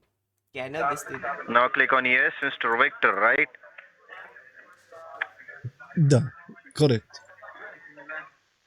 Alright, okay. So Mr. Victor, I'm connected to you. Can you see my cursor is moving on your screen now? Yeah, I think so. I'm connected to you. Okay, you're Yes, I'm that is connected for to you. Okay, very good. Very good. Yes. Okay. yes, that's very good. But Mr. Victor, Very good, very good. I just want to know that why you do pranks. Yeah, I think I've What? heard. Yeah, I've heard of What him. are you Yeah, saying? Like my son, I he used subscribed to him on my to other do that account. before, like when he's younger. What are you saying? Like when you call you'd call the store and ask for a refrigerator.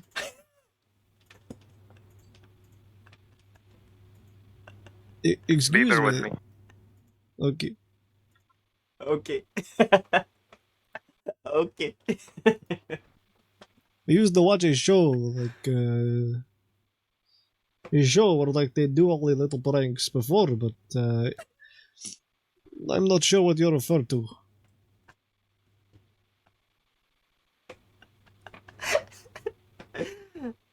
Okay, so Okay. I'm connected to you. I'm connected So to what is the you. alert you're getting on your computer, sir?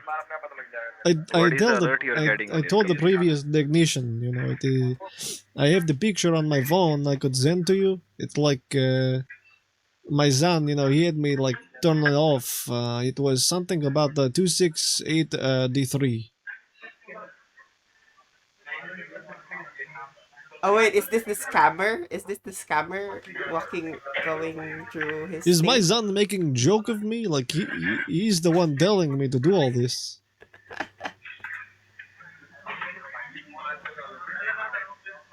Okay.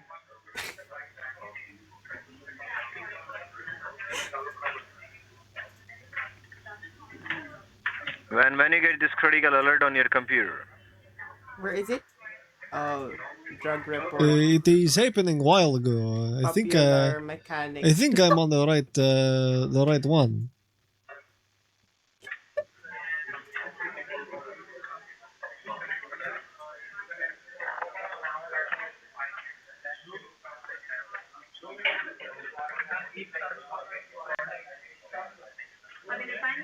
All right. All right.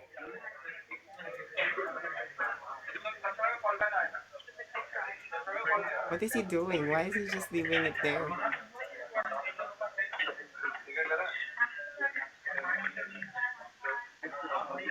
What did my son do? Is it like Oh, did is they it a darken the recursion screen already? or Okay, something? I'm Like assuming. he's the one who used this quite a bit. Old school? Sorry, what?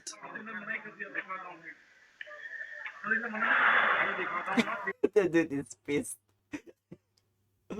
Like, I'm not gonna lie. Like, talking to them, listening to them is making me exhausted too. Like, I'm like listening to the fucking like tech support is like, oh, what are you saying? Like, I thought. I mean, I'm not saying any specific like this tech support, the scammer tech support. What are you meaning by the old school? What is this? Old school runscape. Oh, that is my son. He plays that game. I guess he has a girlfriend on there. They go around and like they chop like the trees. They chop the trees. I could show you for it. I think it's like a little game. You Oh play my it. god. You play it. No. It's pretty good.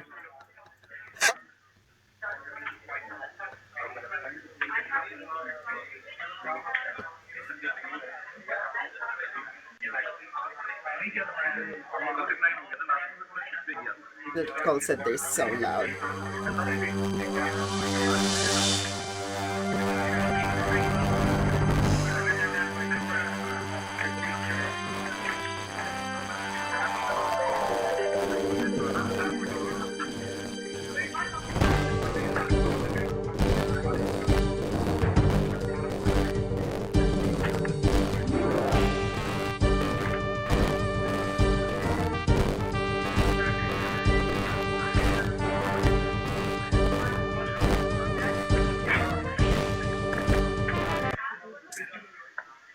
So let me just tell you, Mr. Victor, right now the network that you're using getting insecure. Okay, there's some kind of bad people just trying to spy on your computer. Okay, just because of that you're getting this critical alert on your computer. And these are the bad people who get connected with the computer. So you can see over here. Can you see all those unwanted connections to your computer? What did he The just current say? connections? See these current Can you see that? connections? Bitch, that's just not that. Fucking hell, bitch. Hello? Who is that? Like my. Hello? I'm wondering if if that is my son, you know, from the city, maybe connecting or something. No. These are all the foreign attackers who are trying to spy on your computer. They are just trying to steal your information from your computer, sir, because you are not having a protection on your computer. Okay, but That where is are the they only reason from? you're getting Because this I have critical like alert on your computer. I have a lot of people from There it is. from like from like the Russia, you know. That maybe that is maybe Okay, that. because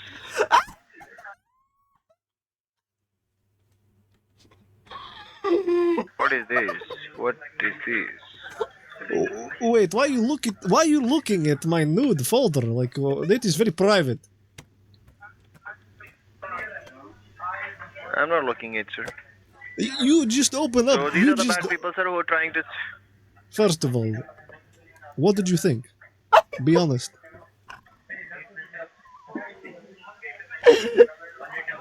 Nothing, sir. I mean, I'm just What do you think? trying to tell you the things which is going wrong on your computer. I mean, you just look at the nudes and like.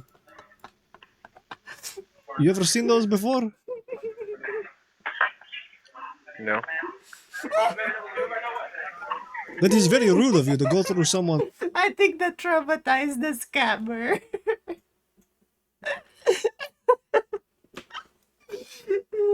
That definitely shot him in the fucking like. That destroyed his day. I'm telling you. Naked mole rat folder, you know, like that is very private. They're like my little children, you know. Okay. I thought you Right now, said Mr. this was a Victor, professional just have a look. call. You told me this was a professional call, and then you go through that folder like that. Mr. Victor, you want to fix your problem or not? Yes, I want to Tell me why you fix. do pranks. I'm sorry. What Yes, do you? just do fix it, sir. Who is pranking? Like, Just do do fix you? it, sir. Then. Yeah, I Does think I've. does Microsoft get a lot of Oh, at prank or Twitch. I don't something? think Why you I keep followed asking me him that? on Twitch. Because we are getting some kind of people who is trying to just waste the time of the technicians for Why their would they? enjoyment. Why would they do that? Why would anyone do that? Why does that? I don't know. Don't know, sir. But they do. Is it? I just want to tell you. Let Do me you just go think to it's the point, because sir. like? Do you All think right. it's Let me because just go to the point. Windows did something bad for them or what? No. There's so many No, bad no, people no, on no. type of here. Isn't it your job Right, to like? that's why. Isn't it your job to know like why people are trying to prank call you? You're the Windows man, right? I mean. Windows man. Yes, I'm the Windows man. Just have Windows man. That's fun. a look over here, Mr. Victor. Let's go to the back to the point. I just don't Okay. want to waste my time, and I just want waste your time yours, right? So, Mr. Victor, right now there's some kind of bad people who's I trying think to that's the I think that's the Runscape one in it. Runscape. spy on your computer and trying to fetch your information over the network because you're not having a protection on your computer, right? That's the reason. And these are the viruses that you're having in your computer. You can see the errors warnings over here. These all are the errors and warning that has been given by the Windows security. These all are the bad people just trying to steal your information from your computer because you're not having a protection on it, right? That is the only reason. So we need to remove all those viruses from your computer and have to put the proper protection over here. To put the proper protection, we need to apply some tools and softwares over here to put the proper protection on it. All right. So for that, I just need to verify some of the details. Okay, could you just explain the little last part? Repeat that last part again about where were all the bad things? That was very fast.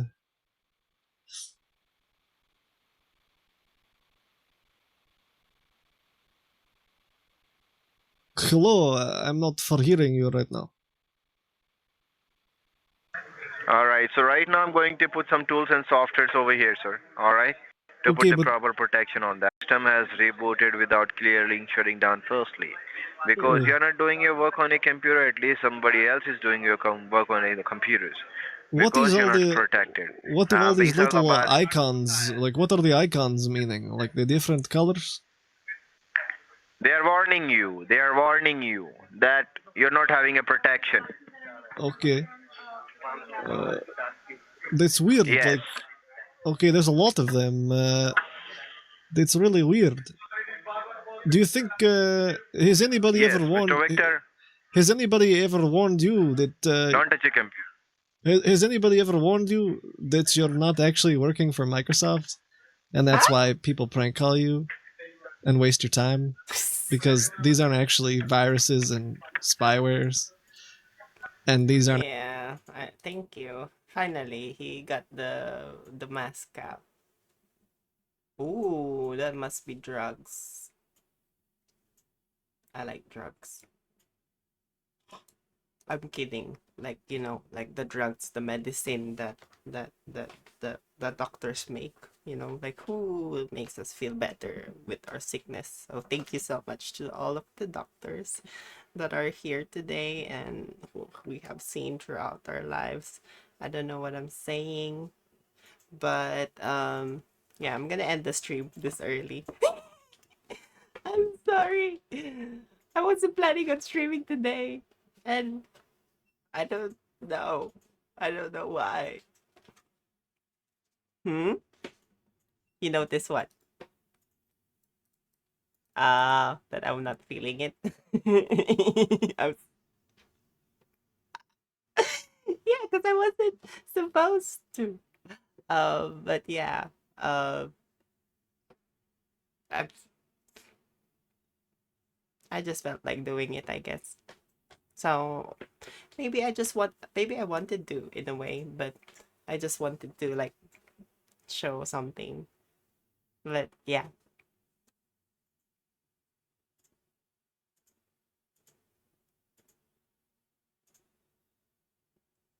Oh, really? Oh, that's cool.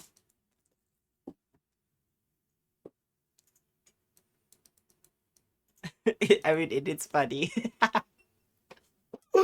It is funny. I think that's what people love here. They love the